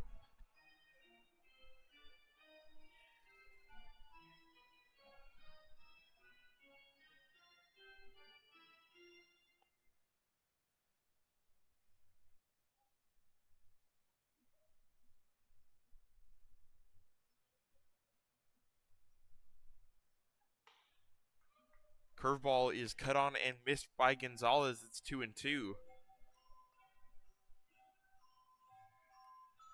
Looks like that pitch had good break. It was left a little up in the zone.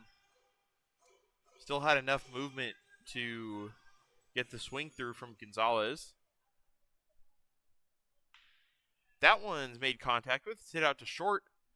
Shortstop makes the play for out number 3. Quiet inning for the A's. We're going to head into the 7th. The score is Peloteros 10, A's 1.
Welcome back to the top of the 7th inning.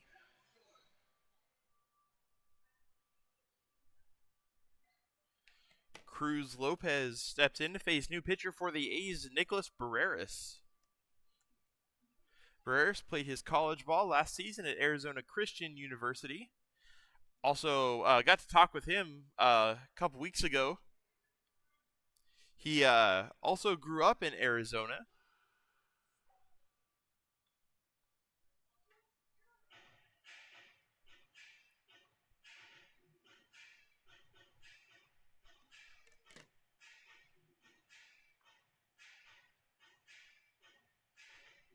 As for his stats on the season,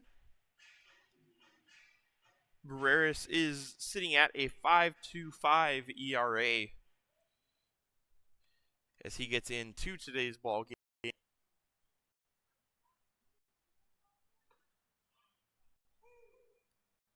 And that one's in there for strike 2 to Cruz Lopez.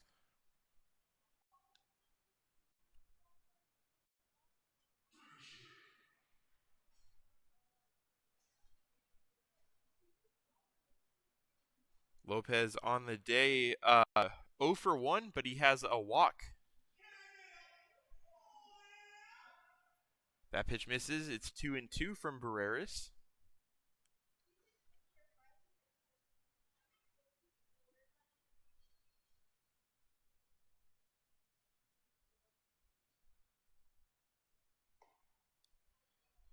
That pitch is close, but it's called a ball, full count.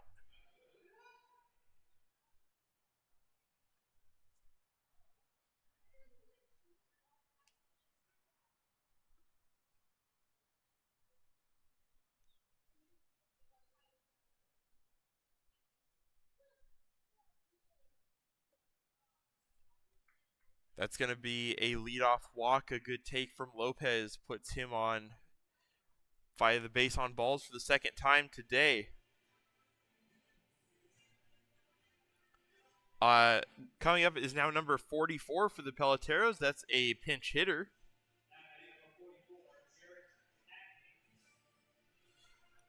Who that is coming up? It's Jarrett Hackney out of Jessup University.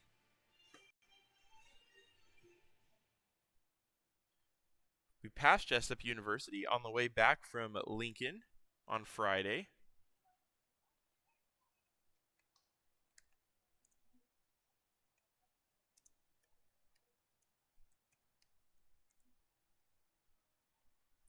Hackney takes a ball.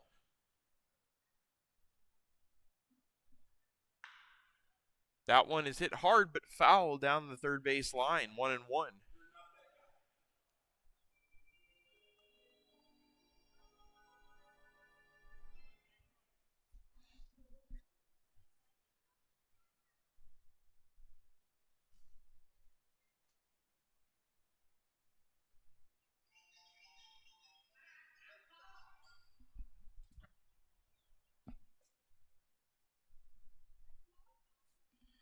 The 1-1 pitch from Nick Barreras is a breaking ball that gets Hackney way out in front. It's 1-2. Good pitch there.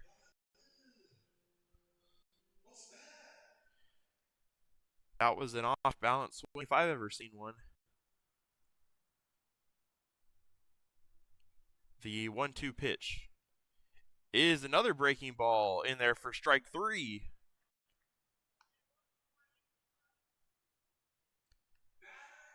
Looks like Hackney confused on the count, but that was indeed 3 strikes, even if it was foul tipped.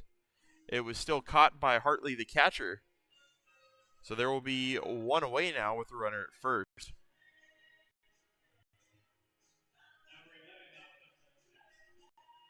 Another pinch hitter here for the Peloteros. It's number 11, Levi Van Patten. Van Patten fouls that one off for strike 1.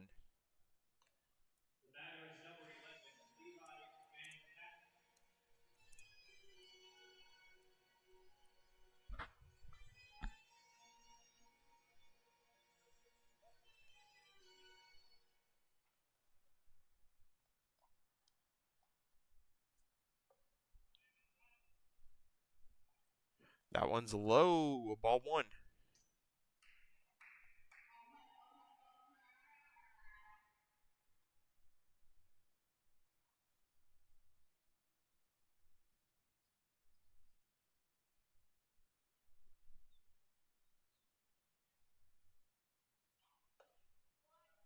Pitch is in there. It's 1-2.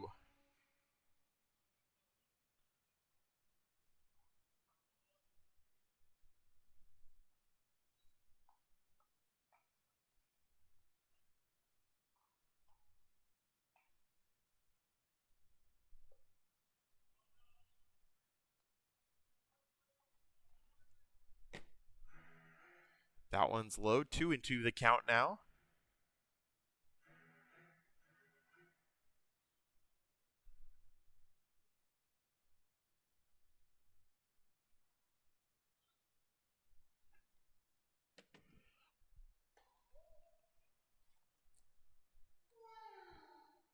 And Van Patten has worked his way into a full count.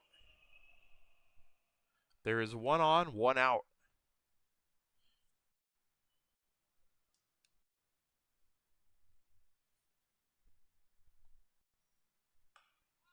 Cut on and missed. Back-to-back strikeouts now from Barreras. Puts 2 away, bringing up Zavala.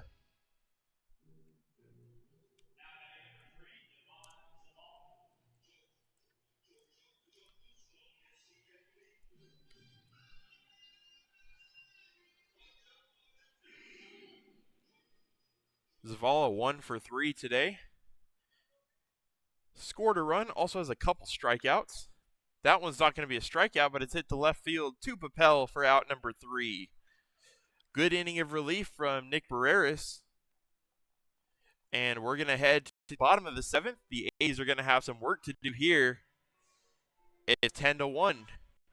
A's are up next.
We are back in the bottom of inning number 7.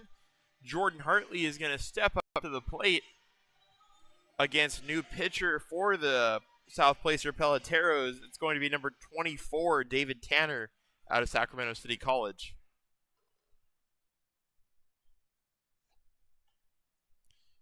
First pitch he throws misses outside for ball 1.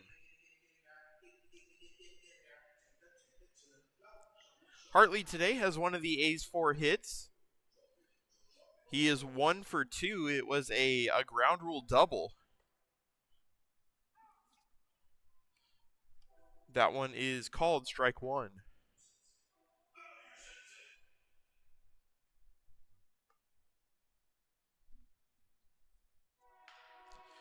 That one hard hit to the second baseman. He's going to pick it up on a hop and throw Hartley out. 1 down.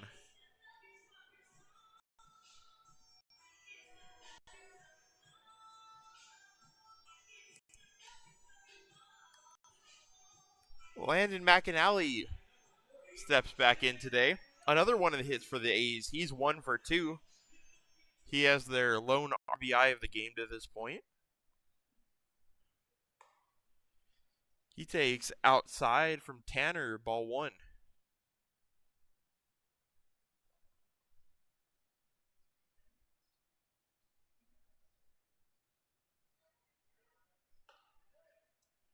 That one closer, but misses 2-0.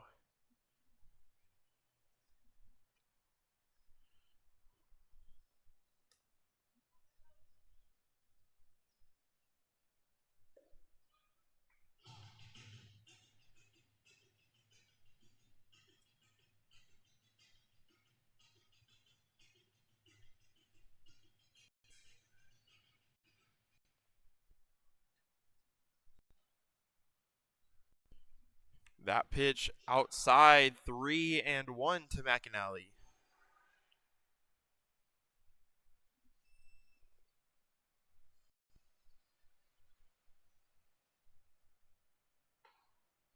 And he's going to get on base for the second time. He takes a 1-out walk here in the 7th to put a runner on.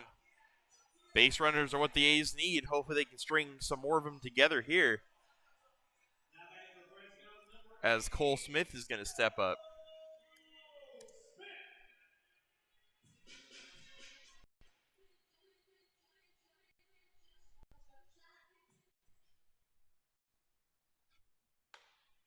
Another pitch outside that seems to be where Tanner is missing to. That outside to left-handed hitters or into like the right-handed hitter batter's box. That one is low. It's ball 2.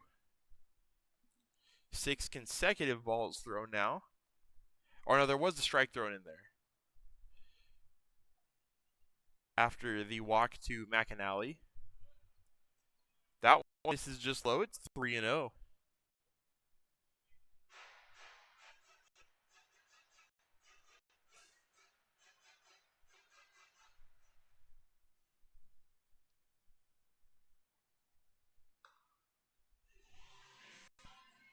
Cole Smith takes the 4-pitch walk, and the A's, for the first time in a couple innings, have a runner in scoring position. It's going to be first and second, 1 out. The catcher going to come talk to Tanner, the pitcher, as Ryan Harness gets ready to step in. Harness has a base hit today.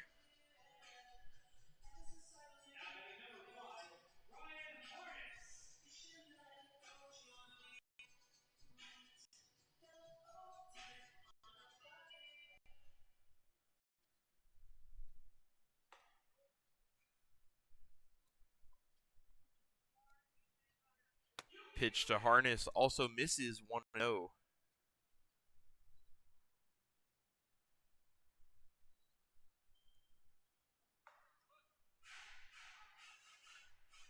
That one is tossed in there for a strike.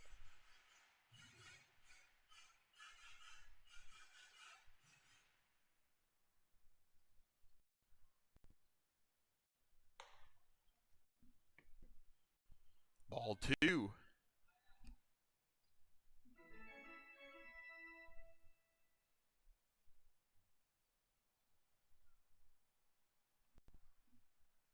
Harness looking to get on to load the bases.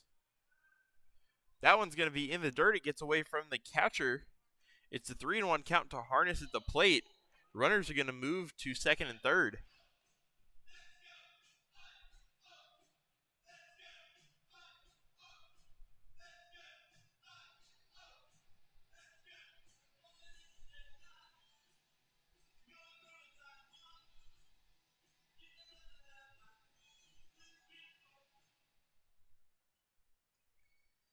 The 3-1 pitch to Ryan Harness is low and outside, ball 4.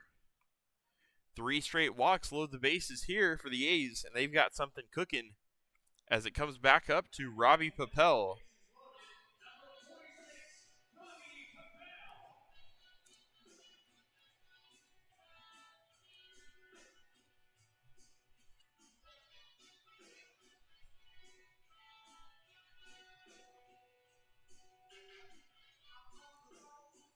Robbie Papel 0 for 2. He has taken a walk today. Has a good opportunity here with the bases loaded and 1 out. That one almost hits him. It's going to be 1-0.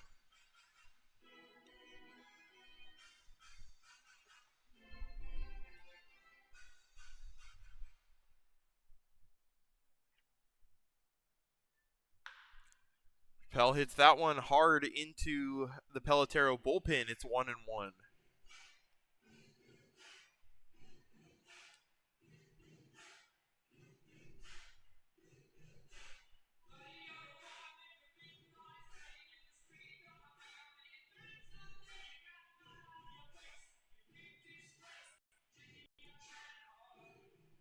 The 1-ball, 1-strike count to Papel is low and in the dirt, stopped by the catcher. It's going to be 2-1.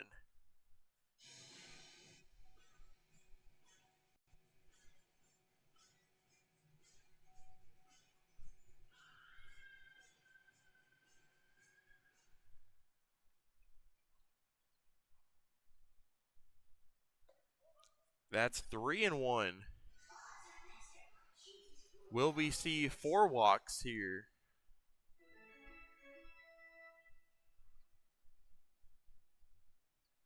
action in the Pelotero bullpen. Papel skies that one. It's going to be out of play, foul.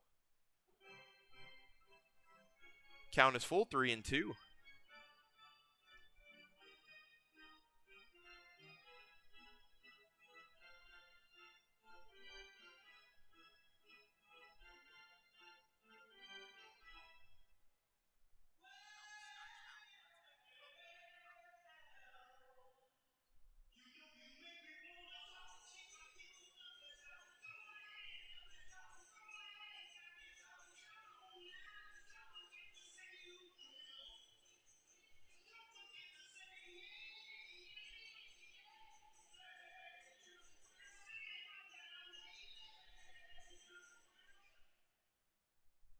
Papel steps back in and he readies.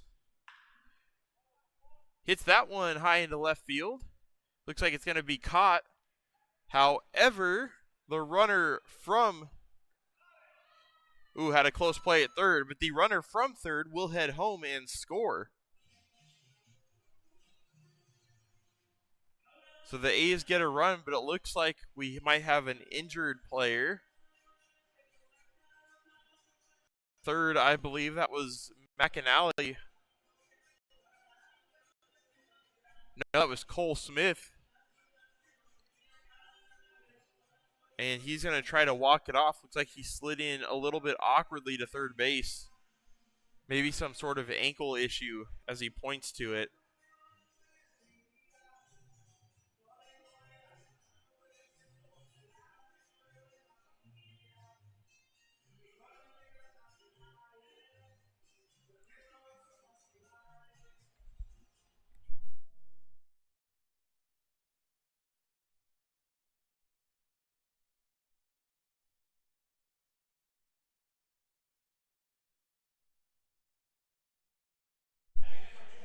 Good to see that Cole Smith looks okay. He's going to stay in the game. And Angel Mejia is going to step into the plate after the sac fly RBI off the bat of Robbie Papel. Score is 10-2 Peloteros over the A's. Oh, Mejia hits that one well into left. That ball is going back and off the wall. That's going to score 1 and 2. Big swing of the bat from Mejia. That is a 2-run double. It's 10-4.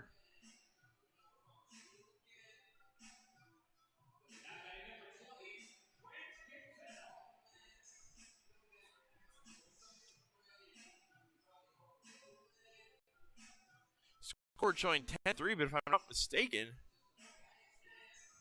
both Harness and Smith scored on that one.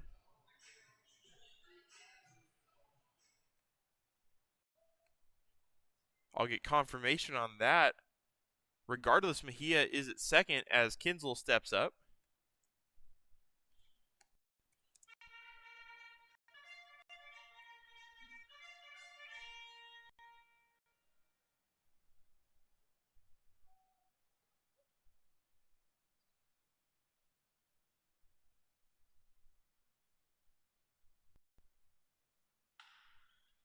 Kinzel hits that one.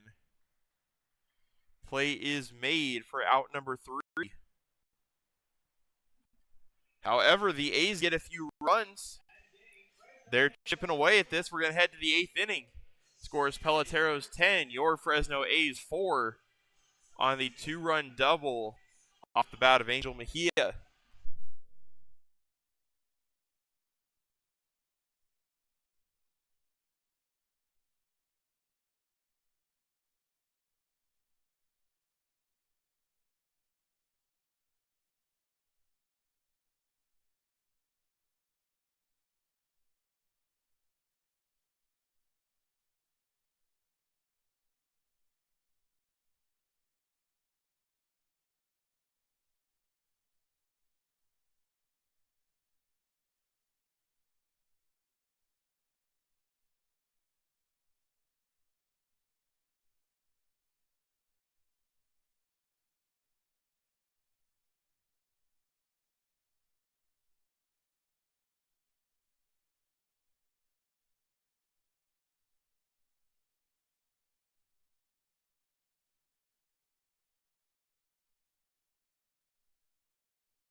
Back on to the mound for the A's is Nicholas Barreras here in the top of the 8th inning. Have a new hitter for the Peloteros. And that new hitter, who I'll get in just a second, just got a base hit. I was not a new hitter. Apologies, it was Chris Fisher, the leadoff hitter. It's going to bring up Rain Miller.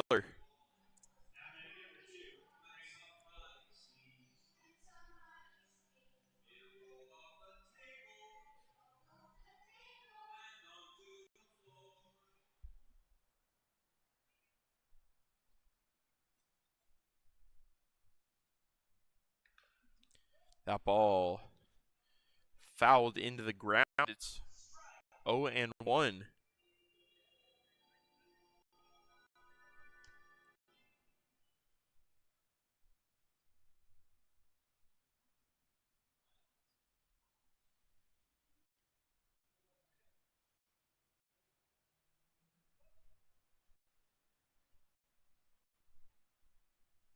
The pitch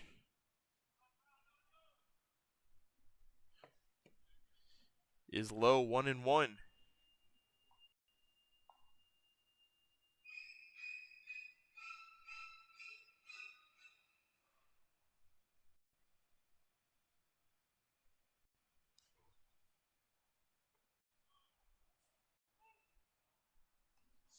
One and two after Barreras throws in a strike.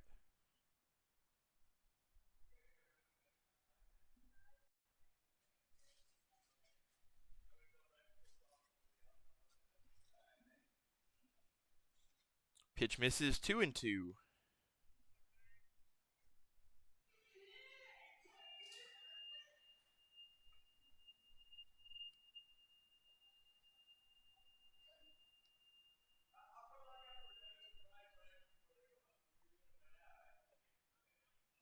It's a full count now, as that one is in the dirt.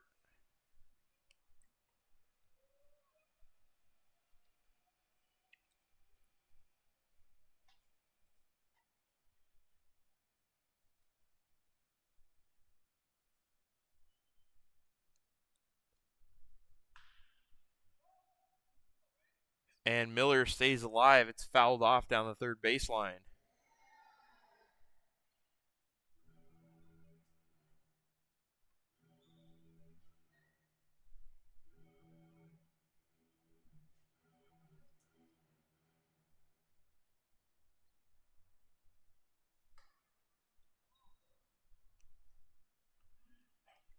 Miller works the walk, first and second now with nobody away.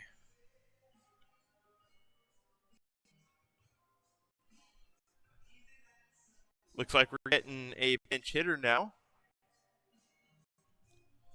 It'll be Lamont Bufford or Buford.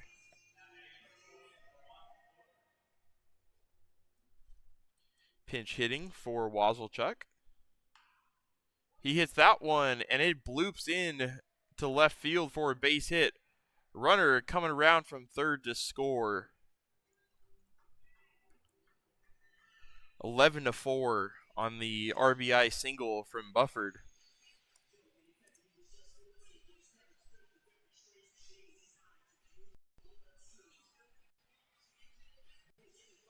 It's going to bring up Edmonds.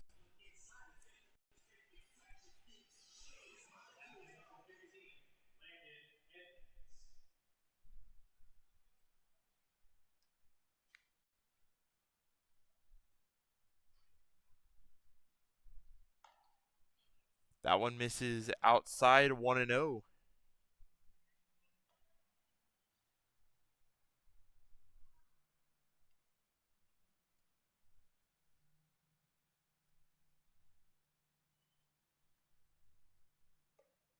Two and 0 the count.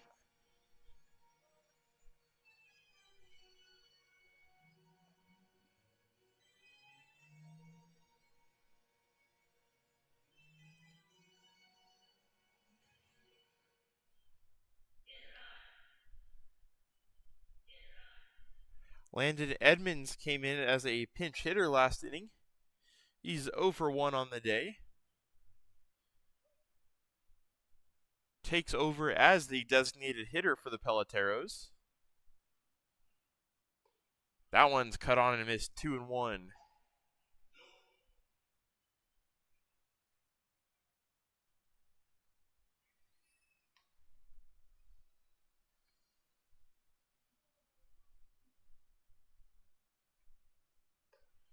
Cut on and missed again, 2-2. Barreras has worked himself nicely back into this count.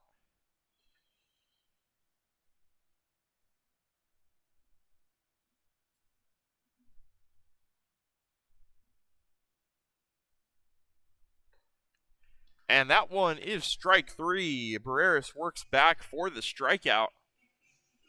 One way here. And it'll bring up Timothy Smith.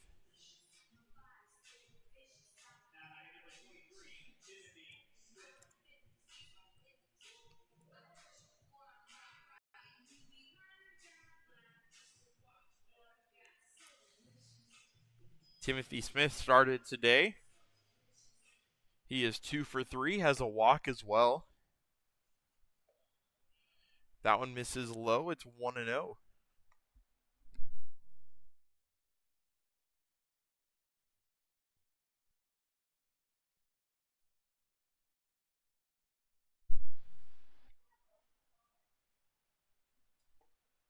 Cut on and miss. Throw over to first.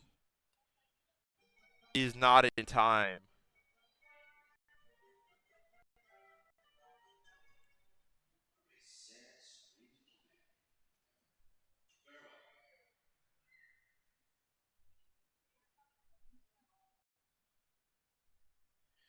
Barreras' 1-1 pitch is low and in, 2-1. He's like to try that low and in off speed. Has worked out to some extent, but he's also missed a couple down there.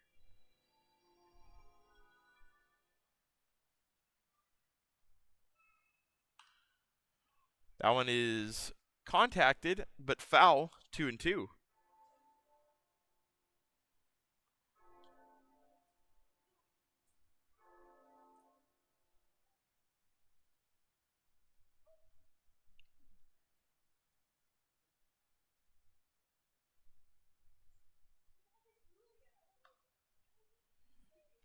Full count now.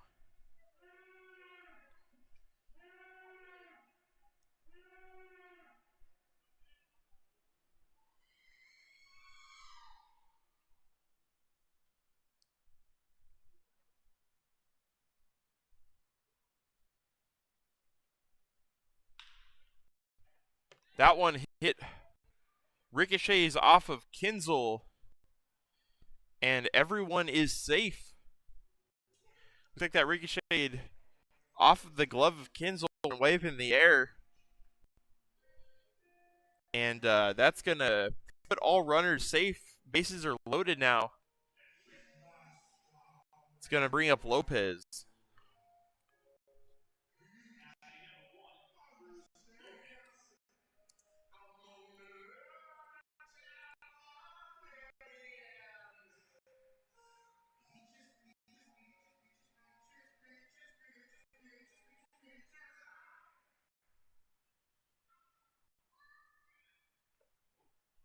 Big hack, and it's missed. It's 0-1.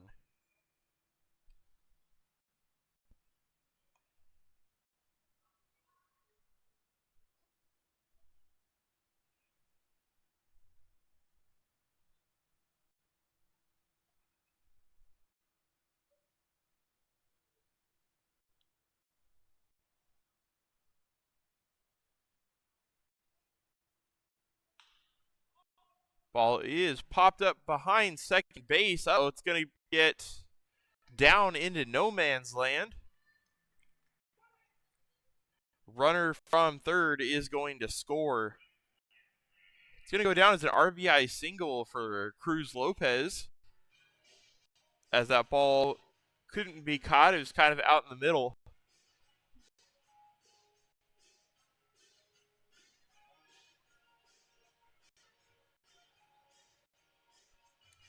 Bases will stay loaded. It is now 12-4.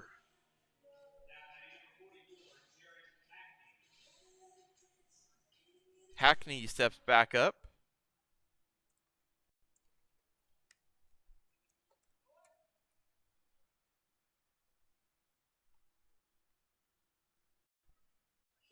Takes the ball.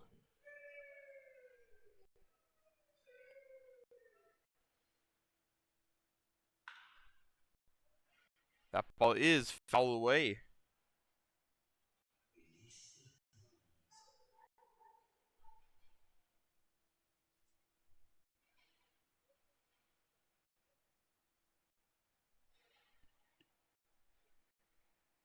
One and one. Pitches low, 2-1.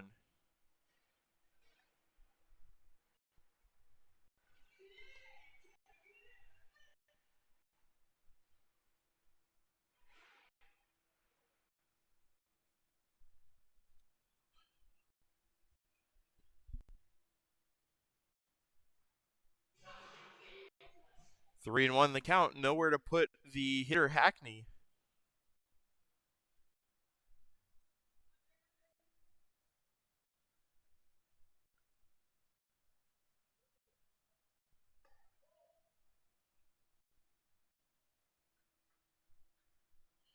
And that's going to be ball four to bring in the 13th run of the game.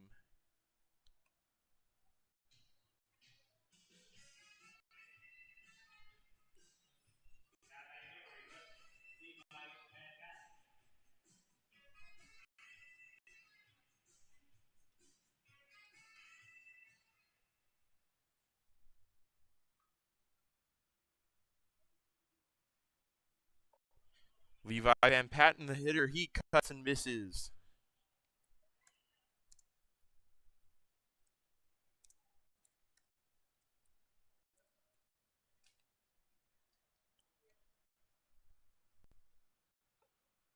Strike two.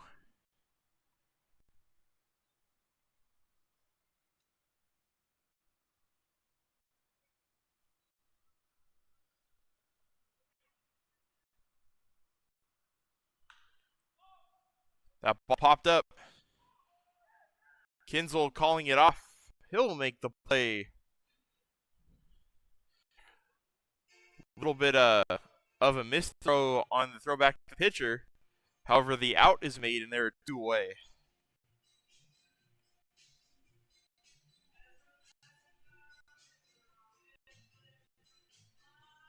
Devin Zavala steps back up to the plate. Ooh, sorry, voice cracked a little bit there.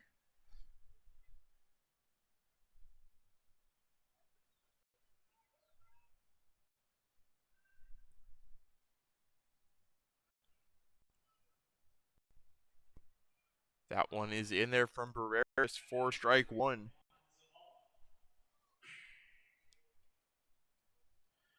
Zavala today is 1 for 4. He struck out a couple times. Sure, Barreras wouldn't mind another strikeout right here.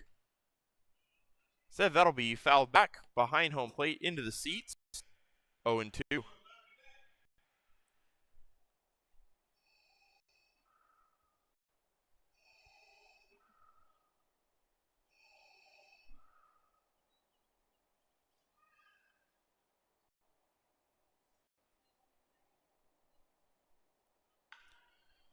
Hit out to short. Kicks off of Mejia. That's going to score one. May score two as it gets all the way out near the Pelotero bullpen. Unfortunate series of events there. That's going to put up another 2 runs. This one's kind of gotten out of hand here. It's 15-4.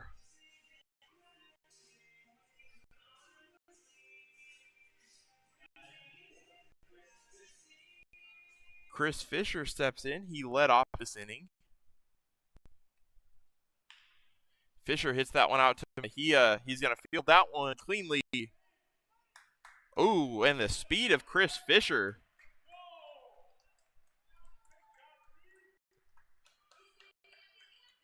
Both runs are going to score. The Peloteros being aggressive here. as it is now 17-4.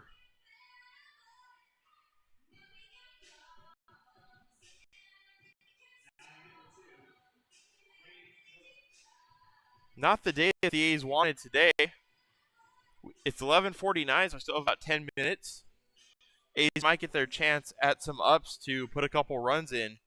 Fortunately, I don't think they'll have the time to come all the way back. Even if they could do it on runs, I think our time constraints here are going to limit things. But we'll see. As Miller steps up to the plate.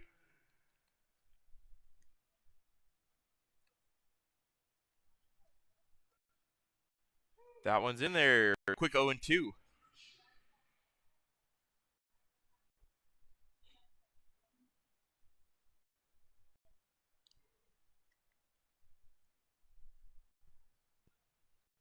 Cut on and miss, strike 3.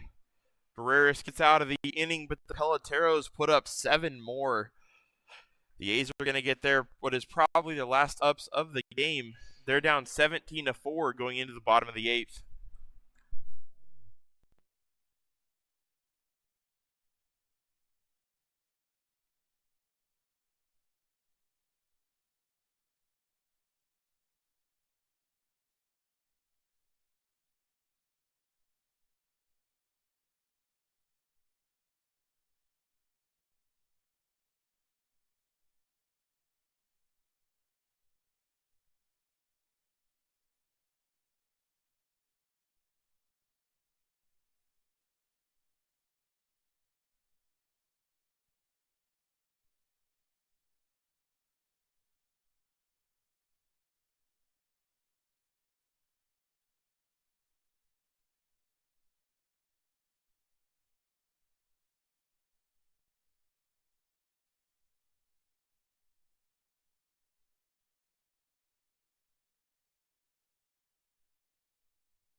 Welcome back. We're heading to the bottom of the 8th inning here. Reed Harris is the new pitcher for the Peloteros. He faces Sean Psyche here for the A's in the bottom of the 8th.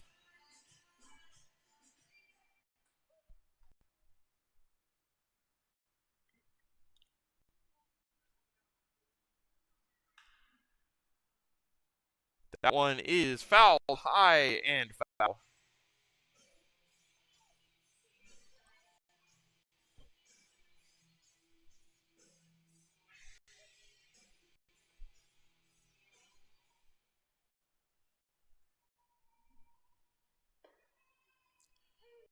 Strike 2 in there from Harris to Psyche.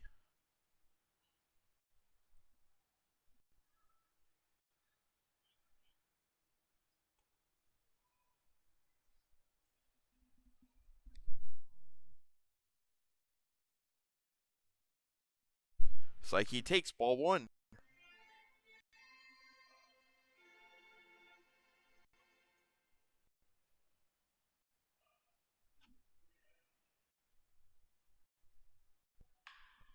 That one hit out to short. The throw is in time for out number 1. Psyche was almost able to beat that one out.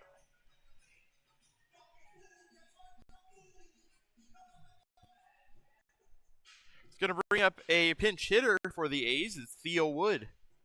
Theo Wood, I saw, took over as a defensive replacement. They moved McAnally to second base. Theo Wood is now playing third.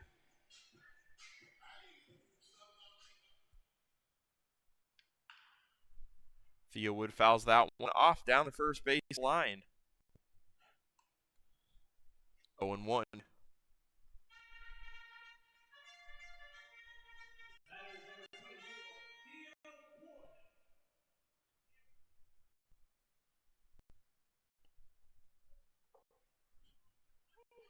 That one's in there, strike two.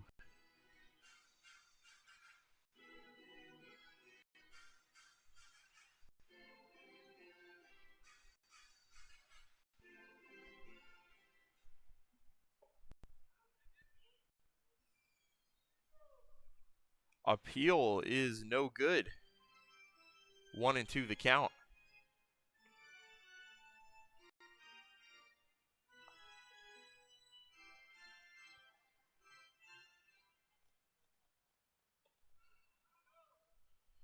That one skips away. It's in the dirt. 2-2.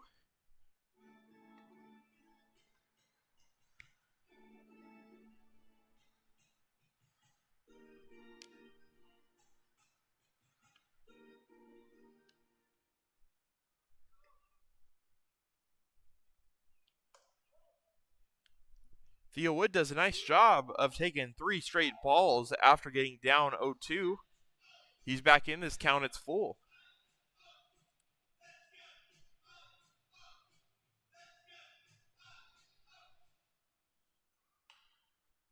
He stays alive. That one is fouled back.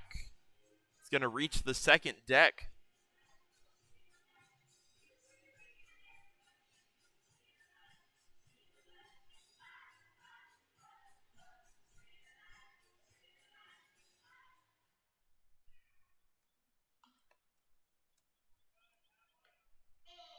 Fouled off again.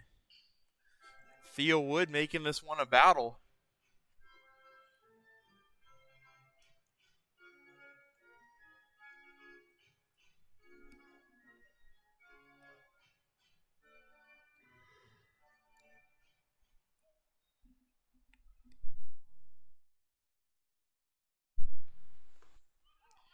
That pitch is close but called. Strike 3. There's going to be 2 down now. Jordan Hartley is going to step into the plate. He's got a hit today. Of course, it was the probably the longest or hardest hit ball for the A's today. It was a ground rule double.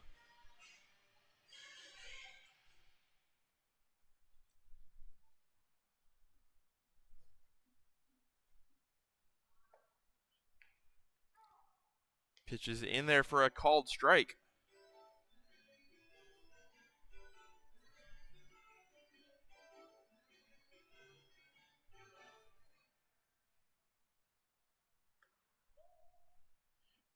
That one misses outside. 1-1.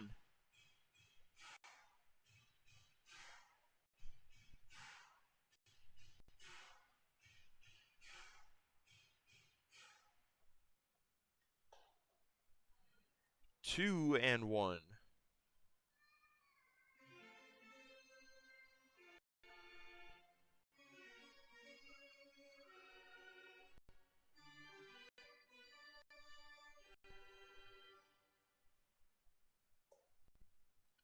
Three and 1. Harris trying to pitch low and in to Hartley.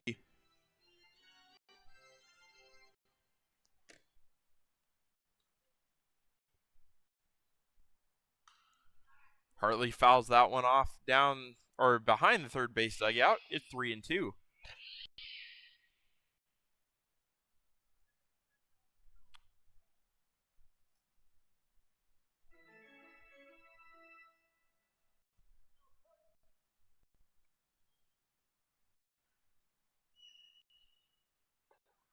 Cut on and missed. Strike 3.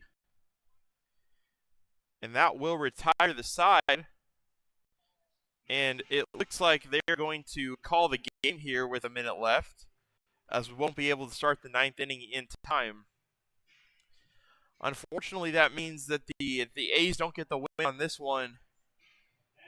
Not a very ideal day as the A's allow 17 runs. It was the most that they've allowed in a game all season long. The final score is Peloteros 17, A's 4. The lines for today, the Peloteros put up 17 runs on 15 hits, committed no errors. And your Fresno A's put up 4 runs on 5 hits and committed 2 errors. So the A's aren't able to get this one today as the Peloteros take this one. They will hope to bounce back tomorrow. We play at 9 a.m. here at Chansey Park again, kicking off a 3-game set against the NorCal Warriors, a PCCBL conference opponent. We faced them once in a non-conference game a couple weeks ago as they filled in for the California Halos. However, that was, I heard, kind of their B team that they brought out. It was short notice, so they didn't have all their players. So they should be a lot tougher of a matchup as the A's were able to beat them pretty easily last time. Should be a much more competitive game tomorrow, Thursday, and Friday during the 3-game set against the Warriors. Should be a good series. The A's do have a winning record. I believe they are 4-2 in conference play so far this season. Picking up at least 2 out of 3 against the Warriors would go a long way to winning the PCCBL. As we head into July, the playoffs start on July 30th, I believe. The end of July, last weekend of July into August, are the PCCBL playoffs. And the A's are hoping to get into that and make a run. And winning a series against the Warriors upcoming would be a huge way to do that. So, after today, the 3-game set against the Warriors, the A's will have the day off on 4th of July on Saturday, and we'll come back into a 1-game conference set.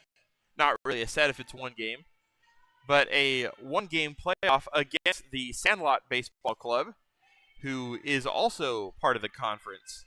So the next 4 coming up over the next 5 days are conference play. We'll see what the A's can do. Hopefully, they don't take this one too hard. Obviously, not a great game for them. Could have done better in a couple areas. But, games like this happen from time to time. It's not a reflection on what they can do, obviously, as they just came off a really big win against a good team their last game. So they'll have to put this one in the archives, take what they can learn from it, and move on to conference play tomorrow and the rest of the week, hoping for some better results. They have a couple players who kind of stood out today. Ryan Harness had a good game. He had a hit. Also, probably the best defensive play of the game that I saw out in center field to save a run. He was full sprint running out there in right center and made the play kind of over his head, full extension of the arm. Great defensive play. Also had the hit. Landon McAnally had an RBI today. Jordan Hartley had the ground rule double. Some good performances on offense for the A's today. Just could have probably done a little bit better on the pitching side and the defensive side of the ball. But as I said, that's what tomorrow is for. They can make those improvements and come back in for conference play against the NorCal Warriors. I'm going to go get a player to interview, try to make it a lighthearted one today after the tough loss. But yeah, it should be a good one. We'll see who we get in the booth in just a bit. I'm going to go and get a player and turn this camera around as the A's get set to finish up their meeting. Thanks for joining us. If you tuned in today, we appreciate it. And if you can stick around for a few more minutes to hear the interview, that would be great. I'll be right back.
Testing. There we go.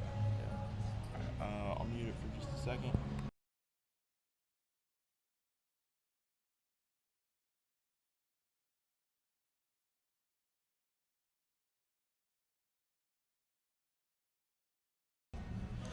Hello, everyone, and welcome to the post-game interview. I'm here with Robbie Papel. So first thing I wanted to ask you, good game, by the way. Good season so far. Yeah. First thing I wanted to ask is about your approach to the plate. I believe you're either first or second on the team in walks. So what's kind of been your approach to the plate? You've been super patient this year. Like, do you have any insight on that, or? Yeah, I mean, coming from this past year at school, I didn't get many at bats, but in the ones that I did, I kind of just rush in my head and think of a lot of mechanical things and whatnot, and just like, oh, I got to try to hit the ball, try to prove myself. And then come in here, I try to just like flush all that, and I don't know, just try to play less, not play less, but like the way I use it, which sounds terrible, is like care less, because I'm like so invested in everything I do, and then just like trying to take a step back and just like let it happen. That's been a huge game changer for me so far. Yeah, I think that's really valid. You kind of get out of your own head a little bit. Yeah, exactly. Just relax. Yeah. No, that makes sense. And kind of speaking of playing this summer, we've kind of hit the halfway point of the season for you guys, and so the first month and a week or so of being here, what's been playing like with the A's over summer? Do you have any like favorite memories of it, or just things that you've enjoyed being able to do this summer? Yeah, well, I mean, coming in day out is really like what it's all about. I feel like I could, one specific moment I guess would be like this past Friday, winning that huge game on the road. Yeah. But in general, just like coming here every day, playing hard, playing with the fellas, that's been the most memorable so far. And this is my first year playing summer ball in general, so it's been a really cool experience so far. Oh, that's awesome. And then last question I want to ask you, we've been asking it to everyone on the team. Could be a tough question. It's for me sometimes because it changes, but do you have a favorite song? Could be current or all time. Favorite song? I mean, we've also had a couple guys give artists, so that's a valid answer too. If you just want to give an artist. Wow, favorite song. I mean, I don't really have like an artist or song. Like it comes in times where I just like, hey, I like this one song and I play it on repeat, but then that goes away like within a week. That's fair. That's kind of what happens to me too. Man. Oh, I don't know. That's a tough question. I listen to different genres too, so it just, I don't know. Yeah, I have to scroll through my playlist and you could pick one off there. Yeah. Oh, speaking of songs, I've been wondering, what's your walk-up song? I've been trying to Shazam it, but I'm always too slow. Oh my gosh. So I'm blanking on the name right now. It sounds a little bit reggae, it's which reggae, I'm like, I'm a reggae song. guy too. Keep On by The Green. Keep On by The Green. Yeah, it was put on by last summer.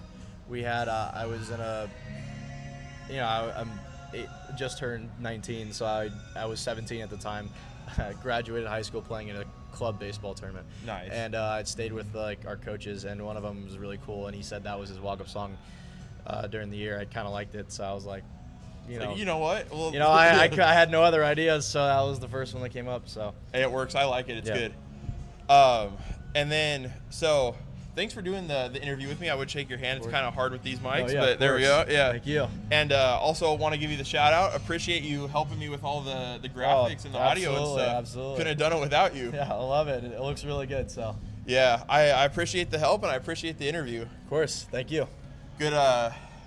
Look to bounce back tomorrow and get some conference wins. Yeah, especially. Definitely come back from today. Because I want to say the game at Sandlot on Sunday is a conference game as well, right? I believe so, yeah. So it'll be 4 straight. Yeah. Well, 4 straight conference games. Right. But, that's I feel like we just came off, a super big high on Friday, get a couple days off, and then, we just roll into this game thinking we're going to do everything right, and, it just doesn't happen like that. So, yeah. But it's good to have this game that's non-conference, so not that it doesn't mean anything, but it doesn't mean as much, so that we can kind of like, all right, this is what we got to come back down to earth and play our game, we'll be ready tomorrow. For sure. Well, I appreciate it. Yes, thank you. Thank you.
Sorry about that. Trying to figure out the new audio. I'll just do it with the computer audio.